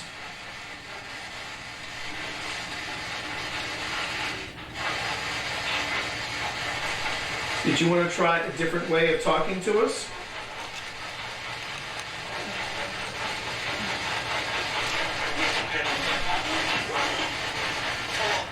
Oh, wow. I think I heard it say you can.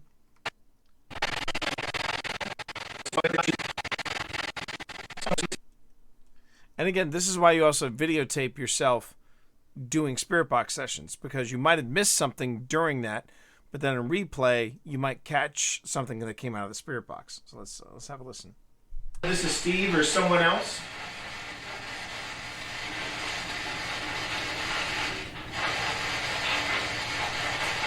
Did you want to try a different way of talking to us?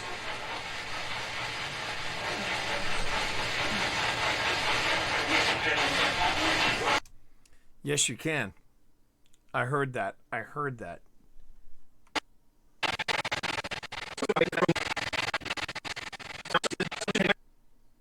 Make a connection with us, whether this is Steve or someone else?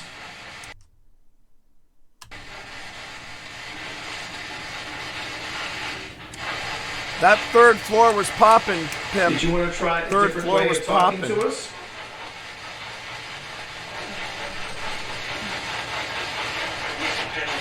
Yes, you can.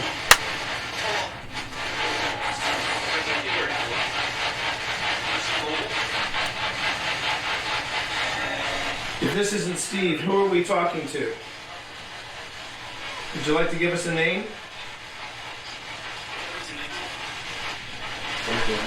Curtis? That's a Thursday night. What was that? I thought it was a Thursday night. Yeah. I thought I heard Curtis. I did something like that.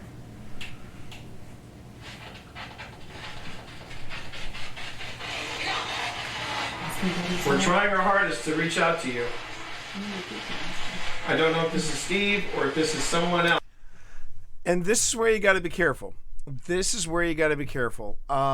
Because just because you get on the Spirit Box or you get an EVP or something like that that says, I'm this person or I'm this person, there's no real... You have to have a lot of confirmation before you really know for sure if you're talking to that person. There were some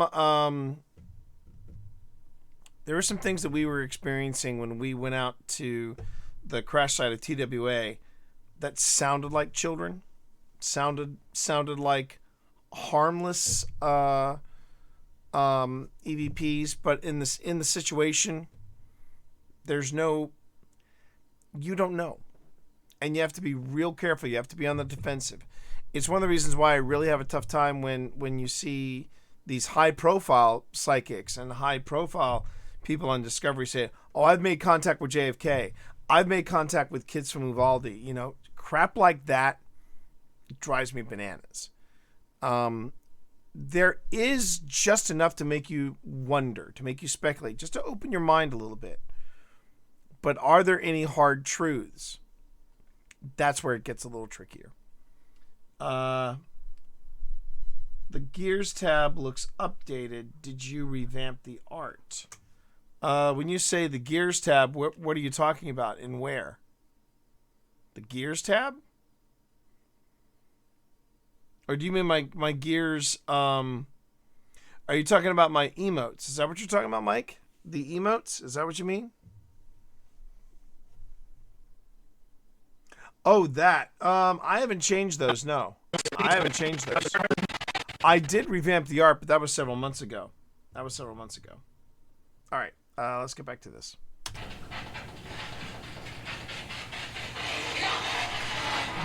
We're trying our hardest to reach out to you.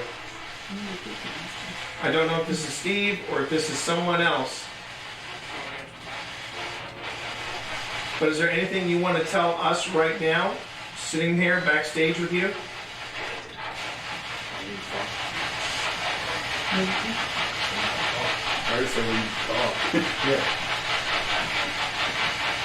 What did you hear? We need to talk. We need to talk. Well, We're yeah, trying. see, We we're are. trying. We are trying. Let's see if I can help you out a little bit here.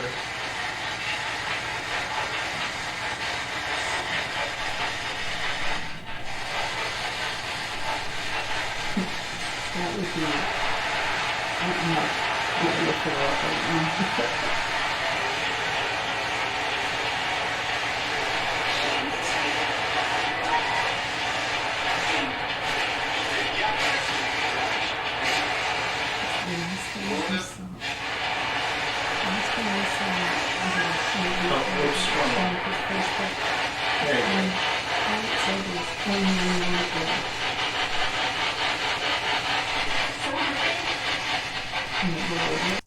As much as I love this spirit box, I will also tell you this: it's got a heck of a learning curve, and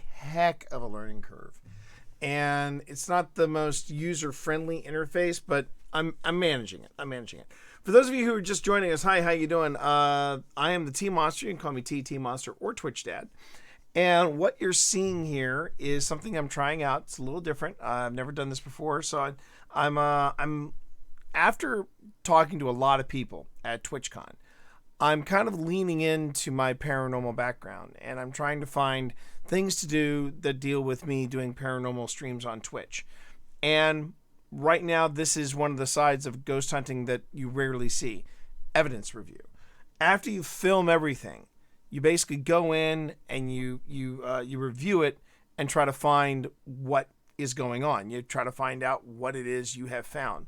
And so far, we've made a few neat discoveries. We really have, and I'm pretty pleased with what we're finding. If you have any questions for me, please feel free to reach out. You can go ahead and leave me a question in chat, or if you want to see more of what we do, both on Twitch and elsewhere, you can go ahead and visit Old Spirits Investigations. And we have full episodes. We have 5-minute paranormals, which do everything from product reviews to different things there. Feel free to check us out there. It's me and another streamer, Phil Rossi Media. All right, let's get back to this. Oh, wait, before we get into that investigation, I'm going to add the last bit of this video here. And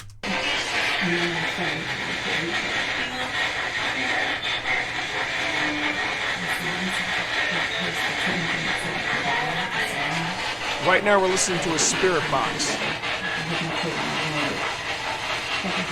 Okay, I'm going to give this a few more minutes, but then I think we're going to call it. Was there anything else you wanted to say to us tonight?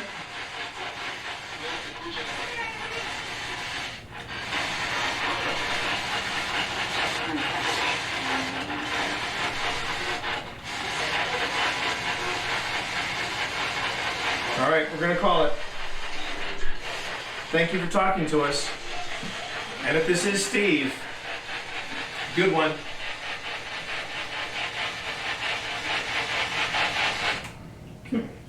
That's creepy.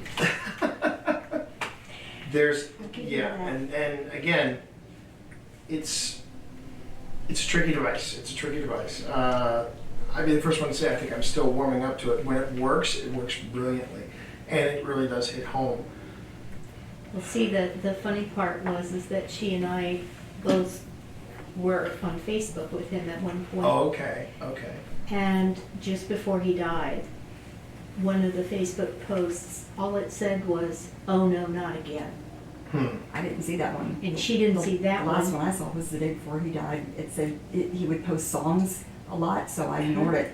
And it was Andrea Bocelli, and it was Goodbye. And I just totally ignored it because I had no clue anything was wrong. And the next day he was dead. Yeah. Yeah, unfortunately that happens far too many times. Remember the word suicide. Yeah. And I don't know, let's see, he was older than I was, or just, he was close to aging I was. He was 65, I think. He was 13 years older than me. Okay, well that wouldn't make it 52. I'm trying to. Oh no, put it all yeah, together. and guess what? Welcome to the wonderful world of being a paranormal investigator. No. You hear these little snippets, and you try to understand. Okay, why did I hear that? Why did that come out? And one of the arguments against things like the spirit box and EVPs and things like that is it's almost like a group. I'm trying to remember the term for it. I know what you do. Group think? We all need to support each other. And yeah, maybe that's the case. But when a device records it and everybody hears the same thing, like that over there, that's where you have to ask. Well, wait a second. If it's kind of a groupthink thing, where we're all trying to support each other, why are we hearing it before I tell you what I think I hear? And that really is something that I think no one has really been able to explain to me. So, just kind of paint the scene here and explain what's going on. On Friday, Old Spirits Investigations hosted its first public paranormal investigation, and that's where you have members of the public join you on the investigation. And what was really tough about this particular investigation was we had sound coming in from the outside.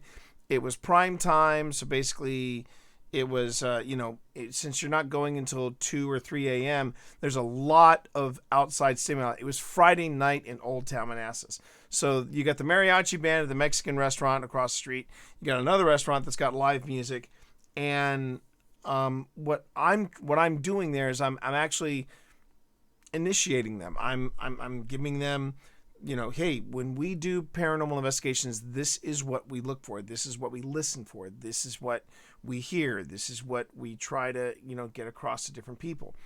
And so that's why you're seeing a lot of discussion. Now, what does happen, what is not out of the ordinary, is when you have discussions like that, when you have discussions about, people that they knew, people who committed suicide, things like that, that can also trigger EVPs. And what you don't see, or what you can barely see in this one piece of video, is there is a recorder right behind this lady, the lady that's pointing at me. There's a recorder right behind her. Now, maybe in a later stream I'll review it, but I'm obviously not going to get to it tonight.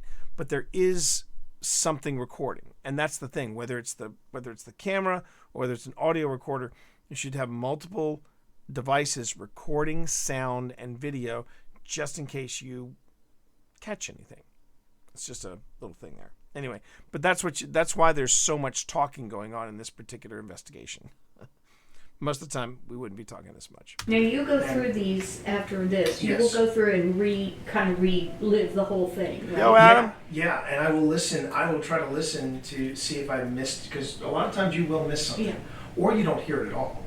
But how would we, if you did hear something that supports what we're saying, How would we know? I mean, will you let us know? Or Well, is I that mean, one of the proprietary? things. No. One of the things that we can do is we can. In fact, Phil and I were talking about it, and we can bring it up. Right before we do our drawing. We were going to make sure we gave you all, or those of you who are interested, if you drop us an email, we'll give you a link, a Google link, to where, hey, this is the stuff we picked up. This is these are the things that we heard. So I got to ask, Adam, what were your thoughts on Spirits Unleashed? I saw a little bit of gameplay of it. It looks really good. So what do you think of it? These are the things, and it's going to be audio files, video files, whatever.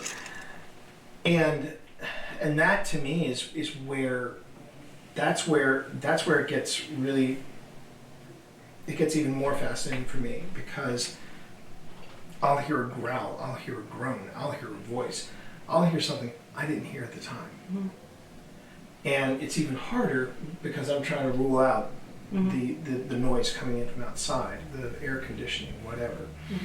And then there are those times, there are those rare lucky times we have actually caught this, even on stream, we have caught disembodied voices before. And not only did we hear it in the moment, chat heard it as well. And I find that even more fascinating. But what's even weirder is we don't know each other. No. Right. And then I hear suicide, and that freaked me out. Right. But then it wasn't suicide like they wanted us to kill ourselves. It was suicide like somebody's coming through who killed themselves. And then when she said Casey's, I knew he had worked for Casey's, but when she said Steve, and I said, and and now you're having a moment of, like a moment of serendipity, right? Well, it was just because honestly, I came to this with no expectations. Sure, I understand. And a whole lot of, I won't say disbelief, but skepticism is not a dirty word. But not belief. Right. I didn't disbelieve. I just didn't. That is called skepticism, and that is fine. Remember, you guys got paired up with Dana Scully, not Fox Mulder. But that being said, one of the things that I tell people when I start going back and listening to this stuff over again, when I hand it to my wife to just get her opinion on it, I don't tell her what I'm hearing. Right. And it's the one thing I see in a lot of the questionable shows that I just flinch at, because they'll say, I hear the words "I'm here," and of course the person's gonna be like, then I gotta hear that, and then they go, yeah, I hear it. It's like, do you? You know, and suggestive reasoning. Right. That was the word I was looking for. Suggestive reasoning. And what you don't want to do, especially when you're going through all the audio, all the video, is when you show it to somebody, you don't tell them a thing. You just say, just tell me what you see. And probably the most compelling evidence that I've ever dealt with that was, again, Crescent. Phil and I caught a shadow figure. Hold on.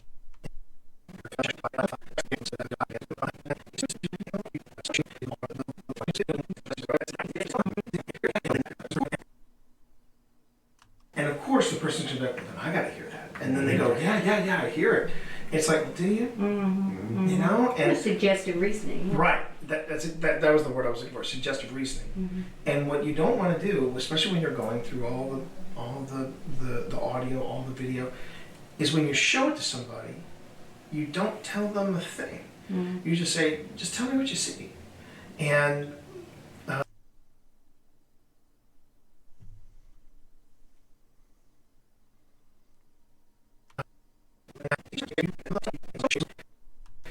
is when you show it to somebody, you don't tell them a thing.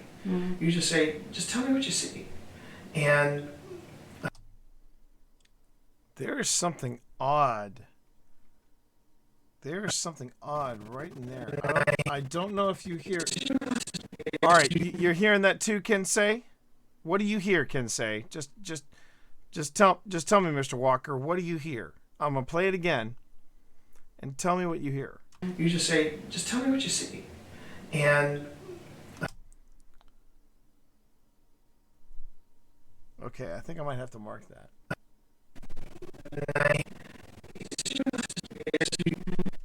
You just say, just tell me. Okay.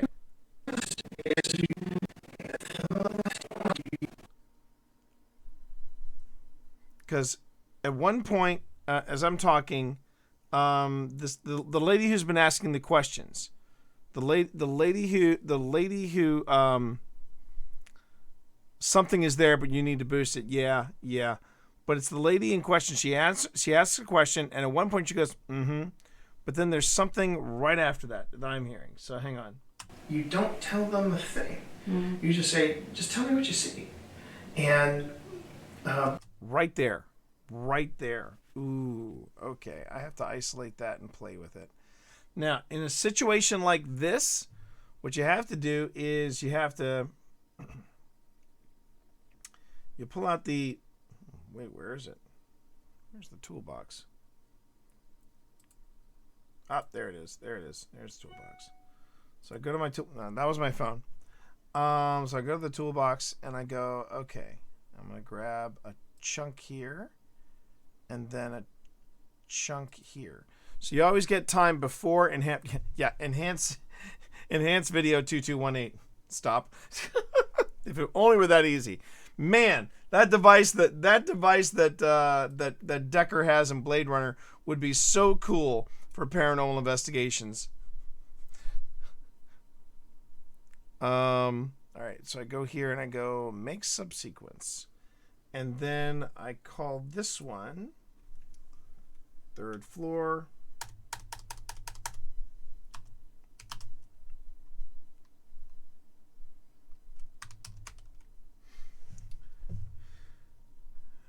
And then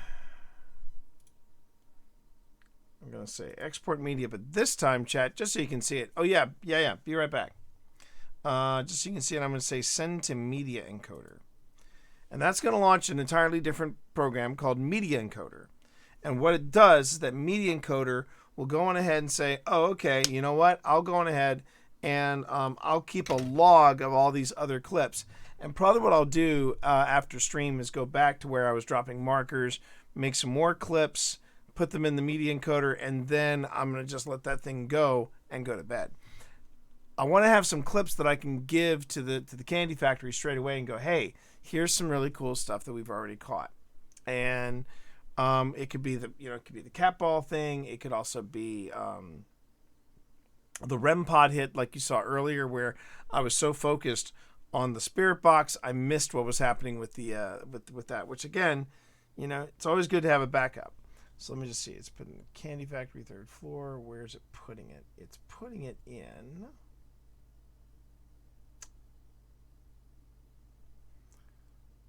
It's putting it. Yeah, I think it is putting it in the folder. Oh, it is putting it. Yeah. Okay. So it's putting it where I want it to. Okay. So there's that. Well, it's funny you should say that because I just caught this. Tell me if you.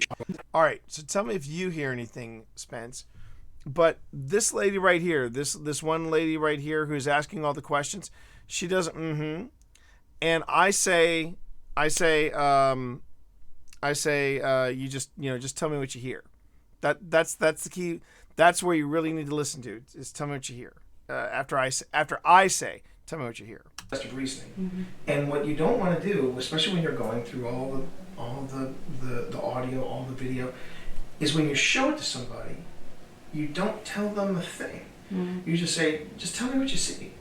And probably the most compelling evidence that I've ever dealt with that was, again, Crescent. Phil and I caught a shadow. That's neat, Chad. That is, yeah. Yeah. It was definitely not her. Welcome to Paranormal Investigation, everybody. Oh, I think I could get used to doing this. I think I could get used to doing evidence review on stream. This could be a lot of fun. Figure in this doorway, and I was convinced that it was just leaning out, popping back, leaning out, popping back, but I couldn't be sure. I put it in front of my wife. The problem with the mumble could be the music coming in from outside, because there is a band, like you see that window right there. If you walked in a straight line across from where I'm at there, you would go to the Philly Tavern, and in the Philly Tavern there's That's the music, and that's the music from the band. So that's the one thing. Yeah. This was in the early days when she was very skeptical, and she saw it and she was like, "Oh my God!" And I was like, great. "So you see?" You don't want a hug? Yeah, it's done No back hugs. and forth. I then showed it to my mom, who has no interest in this whatsoever. Thank you, honey. And she was like, I didn't tell her. I just said, what do you see? And she said, what's that standing in the doorway? And I was like, and then, because it's my mom, man, come on. But then I took it to a friend This of mine. is from the actual event, two other friends Spence. of mine. This is from the actual And they both event. had the same This was the one without from me this telling them weekend. What to look for. I just said, I'm going to show you a The clip. footage from Just your tell me if you event see anything. is over here. And even that could be a suggestion. Is over here. But what you shouldn't do when you're reviewing the audio, when you're listening to stuff, is to say, I hear it saying this. But yeah, we all heard the word suicide. We all heard that, and then we heard the Washington, and then you think. Yeah, think. I know that was that pop. Think. Oh, yeah. I've got another funny story for you here Go for it. that I've noticed on the second floor. Right. That room says it was donated or something by Creston and Sharon Owens. I worked for him. Another. He was cleaning his guns and shot himself. Oh man. And died.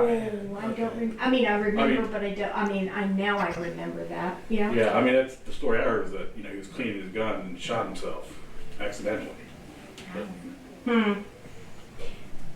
Yeah, so, but these past shows are what has fueled my skepticism the most. That's why I decided if I'm here and for me, see it with my own eyes and hear it with my own ears, that's different than because I'm never quite sure how much of whatever I'm seeing is staged.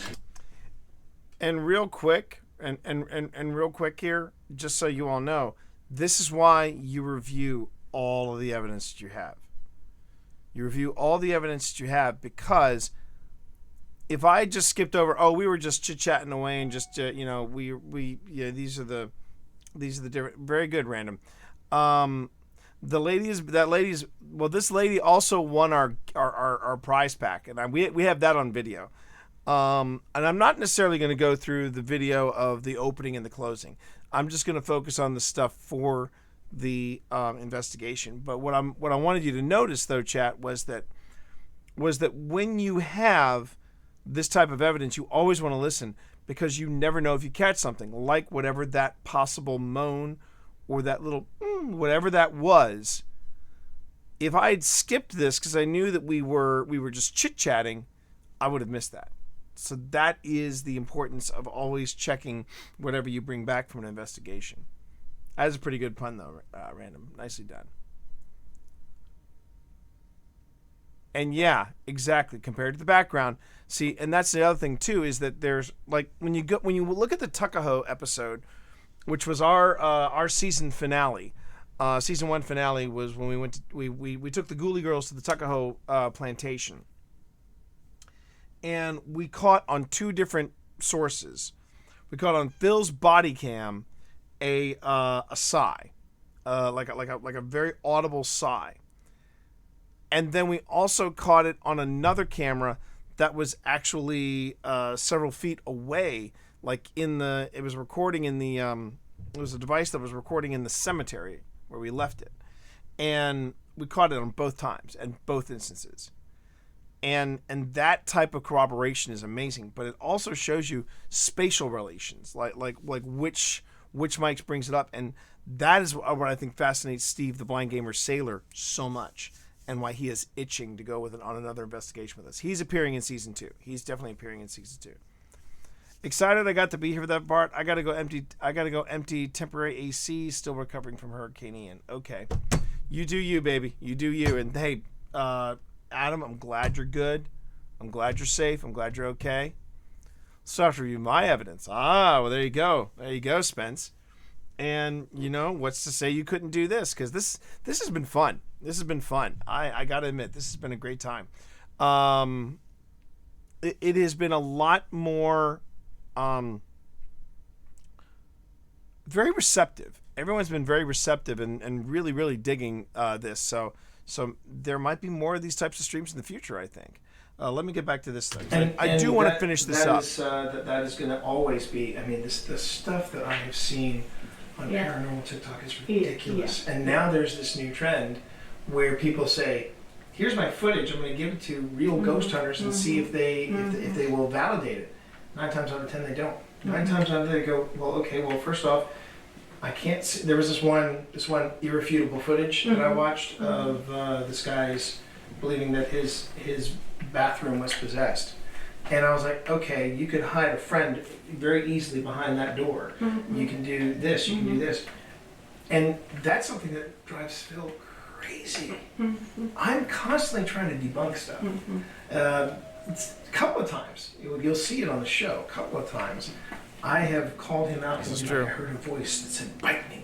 And then I'll play another clip, and it's his foot hitting plaster on the floor. And he's like, "Yeah, it could be that." You know? But the best stuff, the best bits of evidence, this is true, are the ones we pick up. And this is, again, why we have, cameras everywhere. We had a camera in a graveyard, but we also had a... This is the one I was just talking about.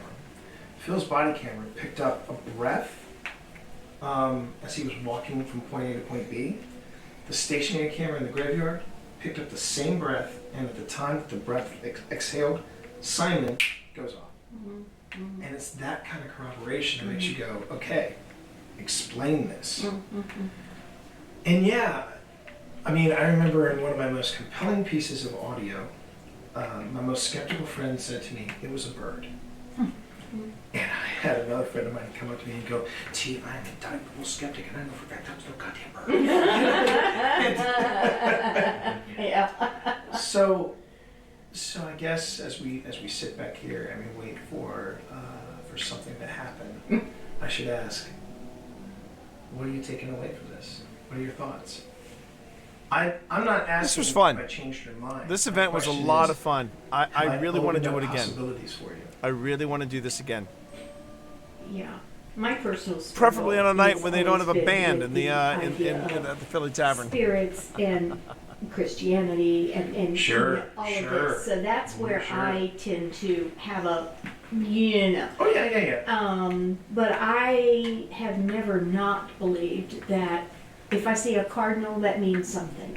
If I'm somewhere and something happens, I'm supposed to see it. So that type of spiritual showing, I'm convinced of. So Meaning behind these things, yeah. yeah, now seeing physically Well, now, You know. and that's the other thing too. That type of thing, like the shadow figure that I saw, that's catching lightning as well. Can say, I don't know if you were aware of this, but Phil and I are hosting. We are hosting a public event on October 29th. Now we will be streaming it, but if you want to be there, if you want to actually be there and do it, we are hosting a paranormal investigation. Nah, don't throw money at me. Throw money at Eventbrite. Let me pull it up for you. Hold on a second. Let me pull it up for you. Let me see here. There we go. Okay, let's see. We got...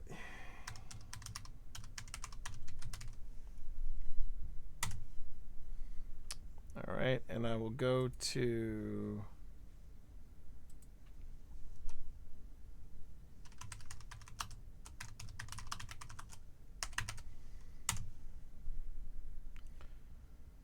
Well, that's not where I wanted to see it, but let's try the search again. And then we'll use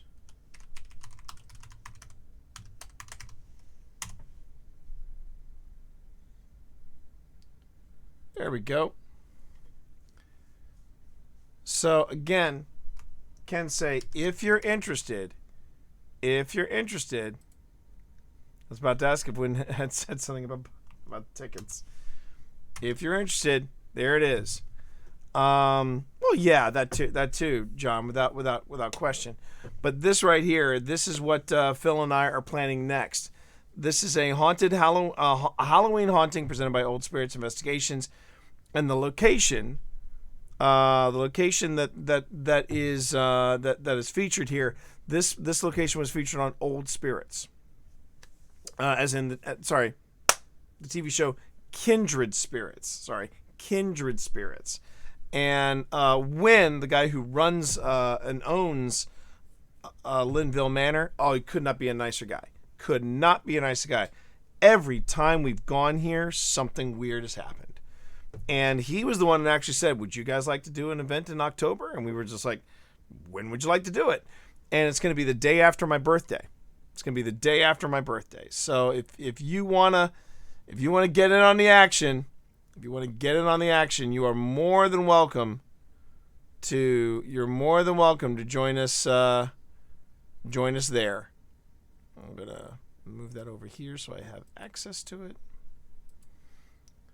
But yeah, feel free to consider that event and look us up. That'd be fun. All right, let's see if I can finish this up before I face plant. It's starting to get a little late. How was your class, hon? Did you have speaking of picking me up, I can pick up after my class on Friday. Yeah. Okay. Good class though. Good class, I hope. All right, let's get back to this. I'm the first one to tell you that. Yeah. And the vibe here at the Candy Factory. Let's go. Oh. It's a restaurant. Yeah, there's the Mexican restaurant. There's the Mexican restaurant. You can hear it because it's in Spanish. And the vibe here at the Candy Factory. It's a restaurant. Sí, muchas gracias. So anyway, sorry, that was terrible. Anyway, but You're among friends. I only. Repeat again. Over.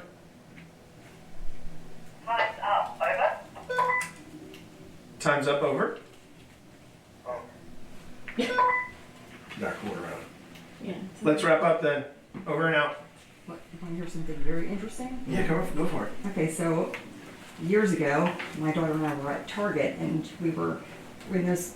her kindergarten teacher's car was there, and she loved her. So we were sitting there waiting, and there was a woman sitting in the front seat. And I didn't know who the woman was, and it's like, I don't want to bother her because she's got a friend with her, and this woman was not at the car yet. It's this woman sitting in the front seat. And here comes the teacher, and Emily's like, I want to see her. So I'm like, she's got a friend with her. I don't want to mess with her. So the teacher is putting the stuff in the back of the car. And as soon as she goes around to walk to her door, the woman in the front seat disappears. Yeah. And you see, that is what you would call a ghost story. And that's the difference between, ghost stories and a paranormal investigation. Yeah. And there's nothing wrong with ghost stories during a paranormal investigation. Heck, Phil and I, the drawing we're giving away, we're actually going to be putting in there a code for Phil's paranormal podcast. But also we're going to be offering, when we're done with it, because we're this close to finishing it, but Phil and I are we're both writers, and so Phil and I are working on a collection of short stories called Inspired by True Events. And it's all ghost stories and stuff that we've come up with. And some of them have been inspired by the stuff that we've done here. Currently I'm working on a short story called Ghost in the Machine, and it's why you really shouldn't build a data server on top of a Civil War battlefield. Yeah. And I'm having a great time writing it. I won't lie, I'm having a great time writing it. You don't live in the county, do you? Yeah, I do. Thank you very much. I do. There's got to be some on top of one somewhere. Oh! You talk about getting haunted. I met a friend of mine. She lives in New Bristow Battlefield Homes, and I said, I just got into this. You're not gonna believe this, but I got into paranormal investigation. She said, my house is haunted, and I just went, I'm sorry. She goes, T, I live in the New Bristow division. I said, oh, the one next to the battlefield? She goes, yeah, the one that's next to the battlefield. And the fact that there is an unmarked there are all these unmarked graves of the Alabama regiment, and you can see someone's patio. Yeah. No, you're not telling me that they're. So, are they actually doing that? Are they actually? They want to. They want to build data centers, server farms. They want to build those on. They do. They do, Sonny. And right now, it's not happening. But there are people that are pushing for that because it's income for the county. But but trust me, I'm having a good time telling the story, telling my spin on it, telling my story on it. Anyway, let's get back to this. They're saying, okay, this is the line where we knew every body was found, and okay. But where I was going with this original conversation was that one of the things we wanted to make sure that you experience tonight is the process of paranormal investigation. Did I hear that humming right before I paused? Oh, let me find out. Now that could have been the train, because there's a train coming. That's the thing. Let me I'll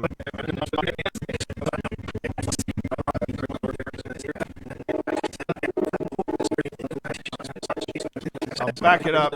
It's not the train. Okay, let me have a listen. There's got to be some on top of one somewhere. Oh! You talk about getting haunted. I met a friend of mine.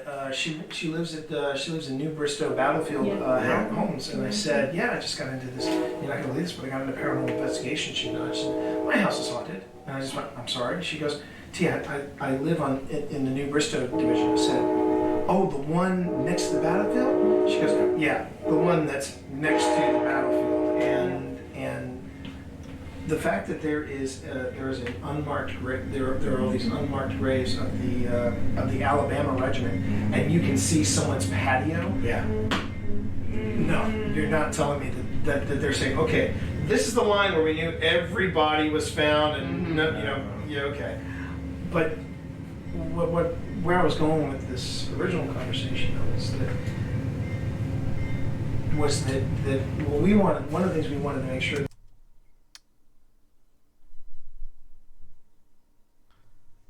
All right, hang on. There's gonna be a little bit of delay. So where did you see it, or where did you hear it? You said it's right before a pause, but I take several pauses there. Let me see if I can find it. And hey, Ketro, how you doing? Welcome to Evidence Review. Here we go. Let me listen again. I live in the New Bristow division. I said. And you said it was a humming. Okay. Clipping the section. Hang on. Fantastic. Again, Kensei, this is what I mean. You can, when you're doing stuff like this, it's really fun. That if I can get my chat involved and they listen in, that's great. And yes, we do have a channel for it on the Discord. Well done, Sonny. That's a nice segue. In the Discord, I have just launched a paranormal channel where you can share your own stuff as well. And yeah, by all means, feel free to do so. But this is why I like having this is why I like having chat here, so they can join in and just listen in. Let me see if I can pick it up. I know Spence is looking for it right there. Oh, the one next to the battlefield? She goes, yeah. Stuff that we've come up with, and some of them have been inspired by the stuff that we've done here. Oh, okay.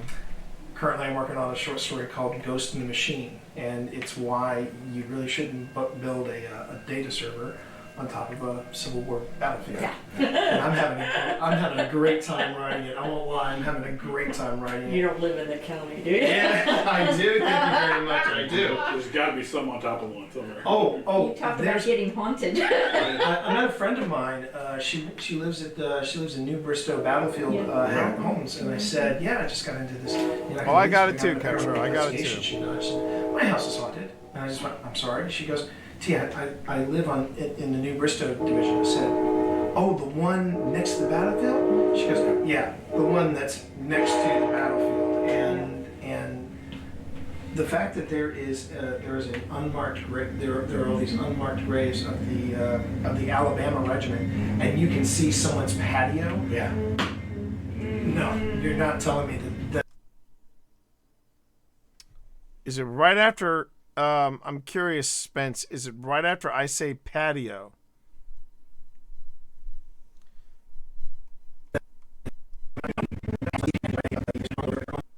Unmarked grave. One that's next to the battlefield, and the fact that there is an unmarked there are all these unmarked graves of the Alabama regiment, and you can see someone's patio. Yeah. No, you're not telling me. That's a tough one. That's a tough one.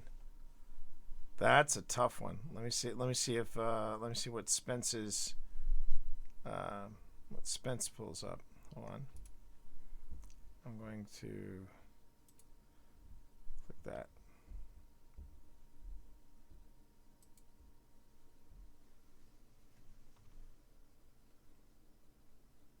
That there is and the fact that there is an unmarked there are all these unmarked graves of the Alabama regiment, and you can see someone's patio. Yeah. And the audio. Oh, that's interesting. That's interesting. Ooh.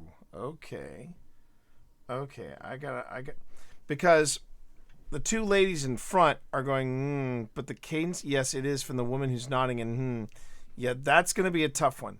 That's gonna be a tough one, but I'm gonna give it a good listen. The one that's next to. I met a friend of mine. She lives in New Bristow Battlefield Homes, and I said, yeah, I just got into this. You're not gonna believe this, but I got into paranormal investigation. She nudged, and my house is haunted. And I just went, I'm sorry. It is. It's also tucked inside the train. That's in tough. The New Bristow division. I said, oh, the one next to the battlefield? She goes, yeah, the one that's next to the battlefield. And the fact that there is an unmarked there are all these unmarked graves of the Alabama regiment, and you can see someone's patio. Yeah. No, you're not telling me that they're saying, okay, this is the line where we knew every body was found, and yeah, okay. That's interesting. Ooh. Okay, fine. Okay, fine. All right. That one, I may have to run that by Pip, and then of course I have to run it by Phil. But that's definitely. So we'll say third floor EVP 02.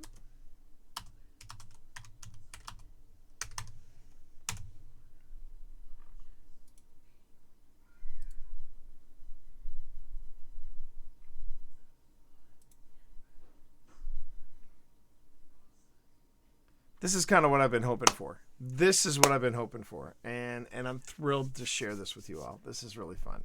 This is really super fun. Okay, let's keep pushing forward. Oh. But first I got to do this.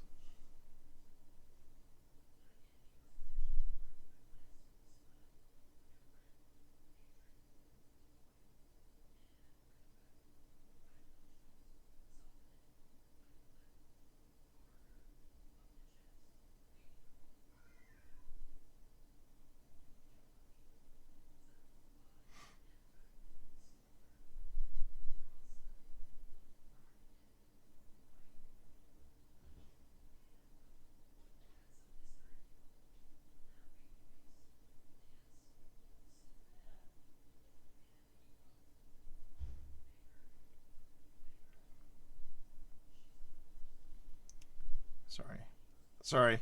I'm getting distracted by Supernatural. Okay, I'll finish that in a second. Okay. But where I was going with this original conversation was that we want one of the things we want to make sure that you experience tonight is a process of paranormal investigation. It's not what you see in the shows. And the problem with the shows, and I use problem with big words, but it's just the ghost bros, not ghost brothers, but the ghost bros, who are trying to provoke the spirits and everything's a demon. It's not. But the scariest moments for me as a paranormal investigator is when I'm reviewing the evidence. Okay. And I hear something or I see something and I go, I didn't see that. I didn't. And yeah, you're capturing lightning in a bottle if you snag a full body apparition or something like that. Well, and I think that most of us who live in any kind of this area have to admit that we are living on a battlefield. Literally. Absolutely. Absolutely. And Walking on it, living on it. And what I find funny about that is there are now battlefields that are expressly saying, if we find that you are doing paranormal investigation on this battlefield, we will ask you to leave. I think Manassas is one of them. And yet they're saying, oh, we're struggling to get financing, we're struggling to get this, we're struggling to get that. And I'm like, then you might want to think about doing what I'm amazed that the city of Manassas has invited us to come to this, because 10 years ago this would have never happened. Well, I've been to 2 of them before. Keltucker Paranormal did it twice out of the. Oh yeah. The old jail is Faulkner, jail in Warrington. Yeah. First one had a lot of activity. The last one didn't have much. When you say it's like fishing, it is like fishing. They get some, get something like that. Sure. And when the mother there, she said the worst feeling she ever had was on Bristol battlefield. Brady Station battlefield, where she became basically ill, and it just. Are you saying you heard something? Because that beep may be, hang on. Is the process of paranormal investigation. It's not what you see in the shows. Is the process of paranormal investigation. It's not what you see in the shows. Is the process of paranormal investigation. It's not what you see.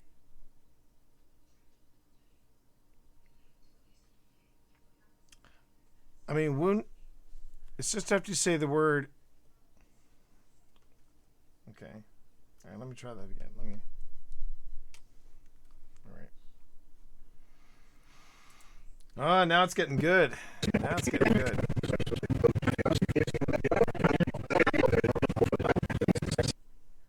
Has invited us to come to this, because 10 years ago this would have never happened.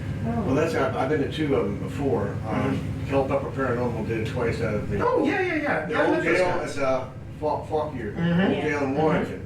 First one had a lot of activity. The last one didn't have much. When you say it's like fishing, it is like fishing. They get some, get something like that. Sure.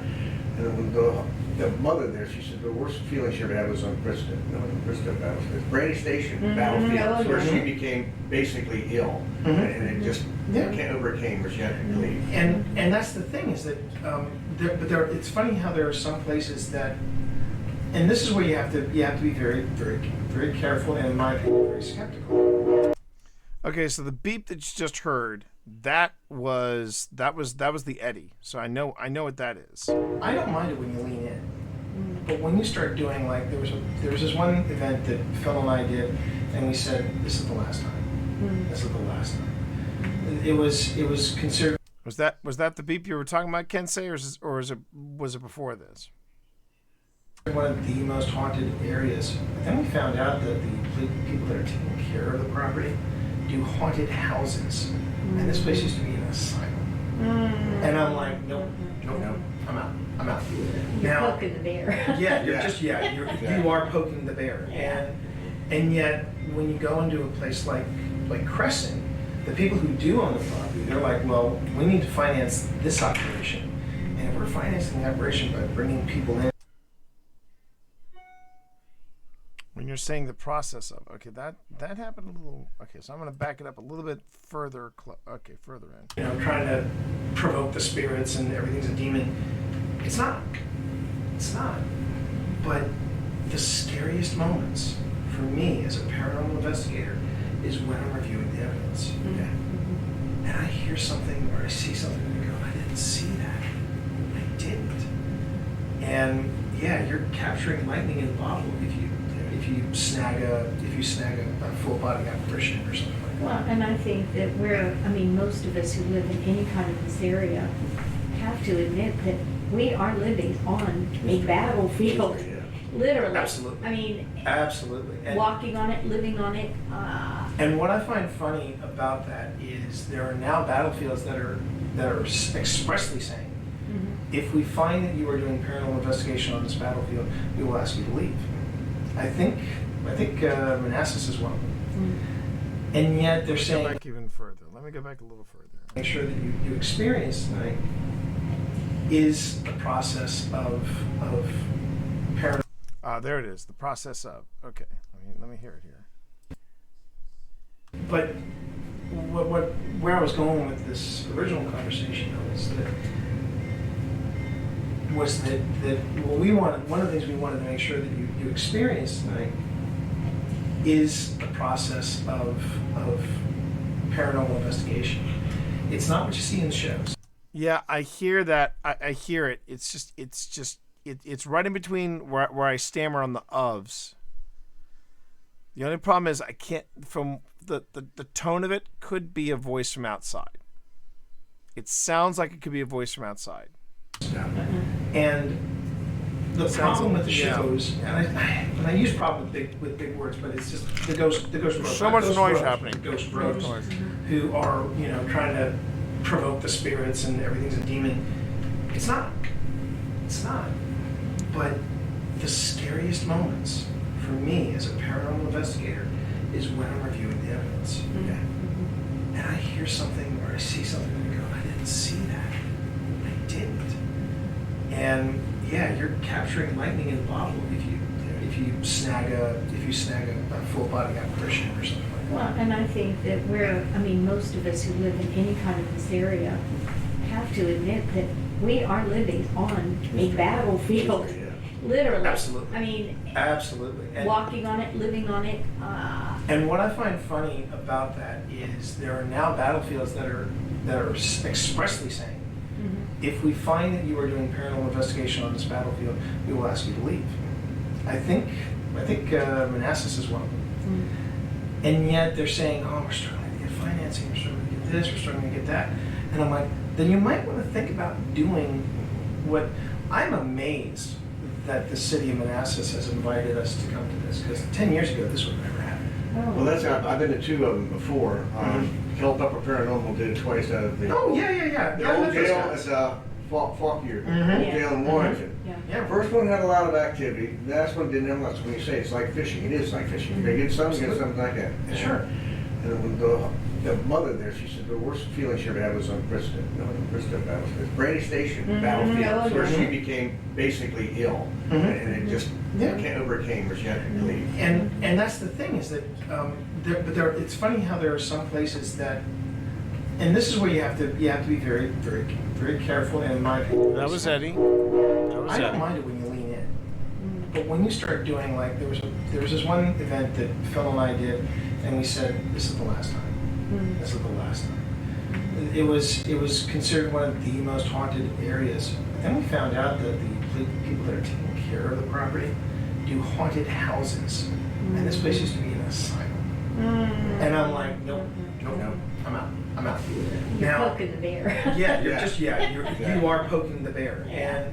And yet when you go into a place like Crescent, the people who do own the property, they're like, well, we need to finance this operation. And if we're financing the operation by bringing people in to come in and take photographs and do paranormal investigations, and that's the next it's one. just money lying on the table. And there are some places that do. There's leaning in, and there's leaning in respectively. The people that I had the pleasure when Phil was talking about the 3 days we spent in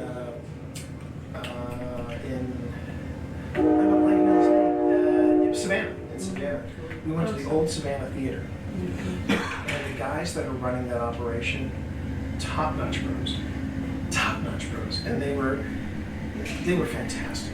They were absolutely fantastic. I'd like to see around here. my church's history is on this road. It's on Church Street, and it's now a restaurant. And for the it's been. Oh, a I know the restaurant one you're talking about. more It used to be than one time. Malone's. Used to be Malone's Malone's. and Three Monkeys. Yeah, and it's always bothered me that it was turned into restaurants more than once. But on the same token, This was a challenge, Ken say. It was a I challenge. would like to It was have a challenge. Well, Kevin activity Malone with- did some filming of it and put it on Facebook where the lights are moving like during the day and there's like smoke coming up that there's like out of nowhere. It's got, Well, and a movie Not was saying that. a movie was filmed there too. So I'm gonna get the lights up. Yeah, I think we have the rest of the group is. A movie was filmed there too, and one of the actors, they had to put him in from another scene because he had died shortly before the end of that movie. Wow. Yeah. Yikes. So, not, Robert sorry, Walker Jr., so, I mean, it's not, or Robert Walker. So you know what, chat? I think tonight was a pretty darn good night. And that's a good place to stop. Because the rest of this is pretty much let's see. So now I'm going to go ahead. I'm going to duplicate this. I'm going to call this closing remarks. And then I'll go here. There. Okay.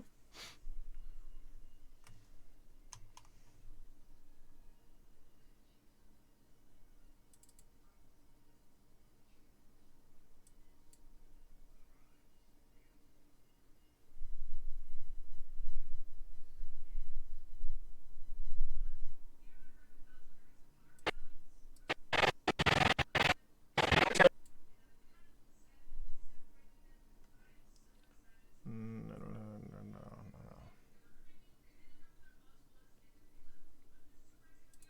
That's not right.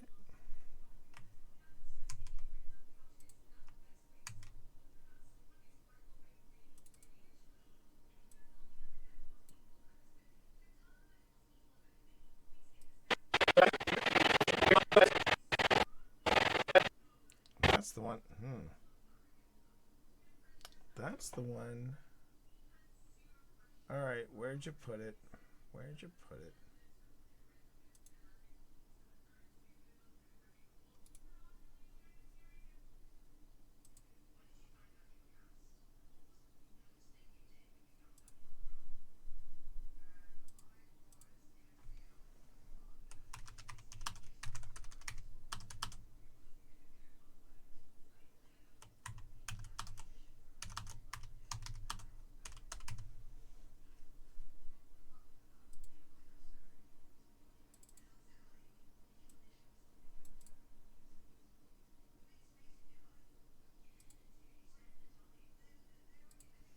Okay, wait a minute.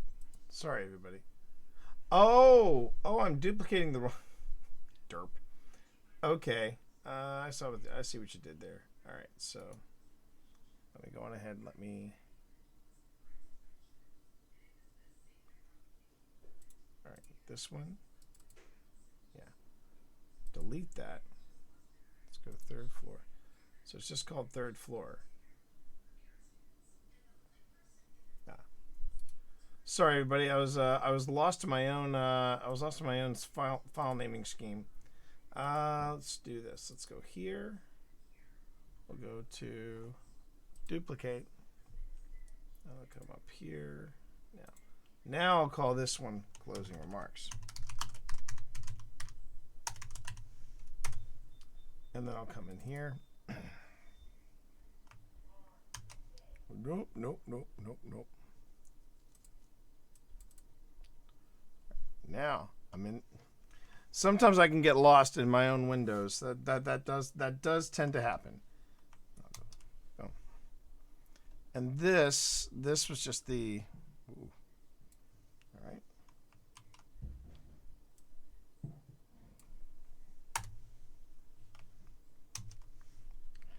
Yeah, this part was just. Oh, for Pete's sake. There you go. So this was just the closing remarks, and I'm gonna go on ahead and end it there. But before I go, I'm gonna go back to the third floor and go back to some of those earlier instances, like with the spirit box and things like that, because those were some good sessions there. Those were some good sessions there. But you know what I am going to do? I'm going to go on ahead and send the love over to Ash because, yeah, good times. It was really good times. I really appreciate everybody being here. Thank you so much. This was a neat experiment. This was a really neat experiment. I wasn't sure how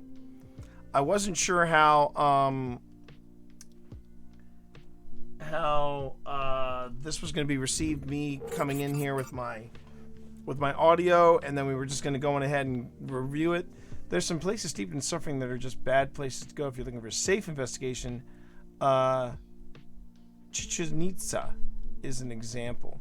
Well, that's the thing, is that yes, there are going to be places that you go to, Ketro, that are going to be magnets for bad juju. They're just going to be magnets for bad juju, and you got to be real careful about going there and stirring up trouble. Like I said, when we go to Crescent, we have to be very careful. Pip was respectfully touched in the chapel this past weekend. Tina, Phil's wife, was actually whatever was there. It was getting real handsy with her, and at one point, Phil, who was doing the Estes method, he was in the spirit box. He was blindfolded. He had the headphones on, and Phil actually said, "Sorry, babe," and Tina went, "I'm not your babe," and it was pretty chilling. I gotta admit, it was pretty chilling, chat. But when you go to those places where you know that there was some bad juju that happened, you have to be careful. You have to be very careful. And you go to some places like you can go to a battlefield, you can go to a house, you can go, and it can actually be quite chill. What we encountered at the Candy Factory, I thought was pretty. It was pretty benign, but there was definitely something there. Definitely something there, I think.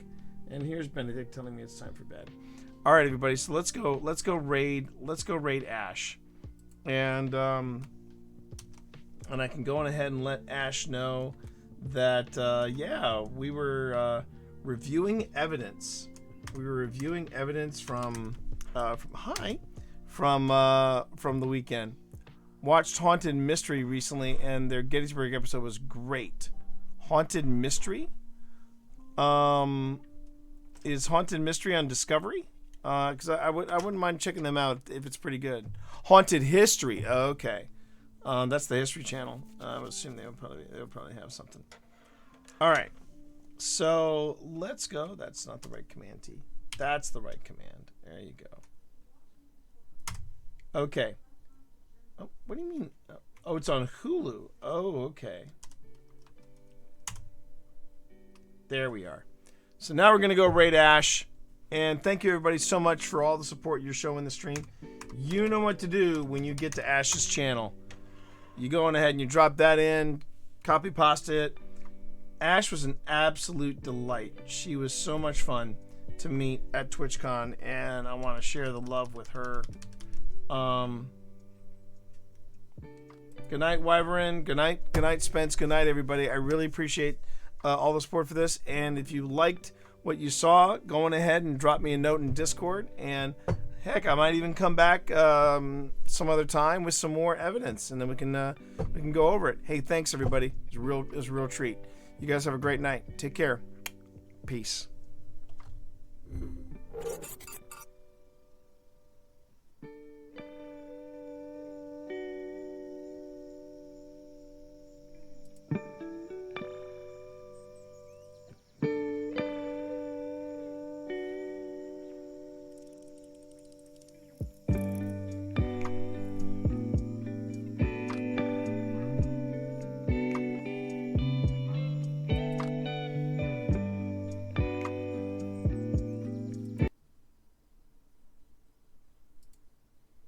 Show preview. Hello? Timon Monster! Hello, welcome. How are you today? Thank you so much for the raid. What's an open caption? Oh, so on the video, T-Monster, how was your broadcast? I'm sorry, I was in the middle of explaining something. How was your broadcast, T-Monster? What were you just chatting about? I'm doing good. How are you? So, Corvus, on the preview, the player on Twitch, there should be a little button that says CC. There should be a little button that says closed caption, and then you could turn the closed caption on and off. Okay, see, now it's working. Now it's working. And, yeah, you should be able to see closed caption. Yes, other consoles have multiplayer in No Man's Sky. This guy wants to sell you a house today. Oh my gosh. It's there now. Yeah. No, but what frustrates me is it was working, and then sometimes OBS just randomly decides we're gonna turn this functionality off. But I have it as a tag on my stream because it's important to me that people have access to the closed captioning. I see Smite as a new update tonight. Hi Kensei, hello, welcome. How are you? T-Monster, what were you doing on broadcast? What were you all talking about? Can we message each other on Discord about the? You know what's funny? You rated me to. I think Alexa's listening because I was talking about Alexa earlier, and then you rated me, and we talked about having our Alexa stream. Let's talk on Discord and figure out how we want to do that. Maybe we can use Guest Star to talk about Alexa and figure out how to use it. It was a neat experiment. Instead of using gaming, I pulled up videos from my paranormal investigation last Friday. You made discoveries on chat, and chat was digging it. So it was a neat experiment. That sounds really cool. Nice to see you, Kensei. I hope I'm saying your name correctly. Maple Milk is rating me? Oh my goodness. Yes, let's do that. So, let me know if you have my information on Discord, or if you don't, I'll send you a message on like a DM on Twitter. Jumbo Scorpions, hello, welcome. It's cold in Oklahoma.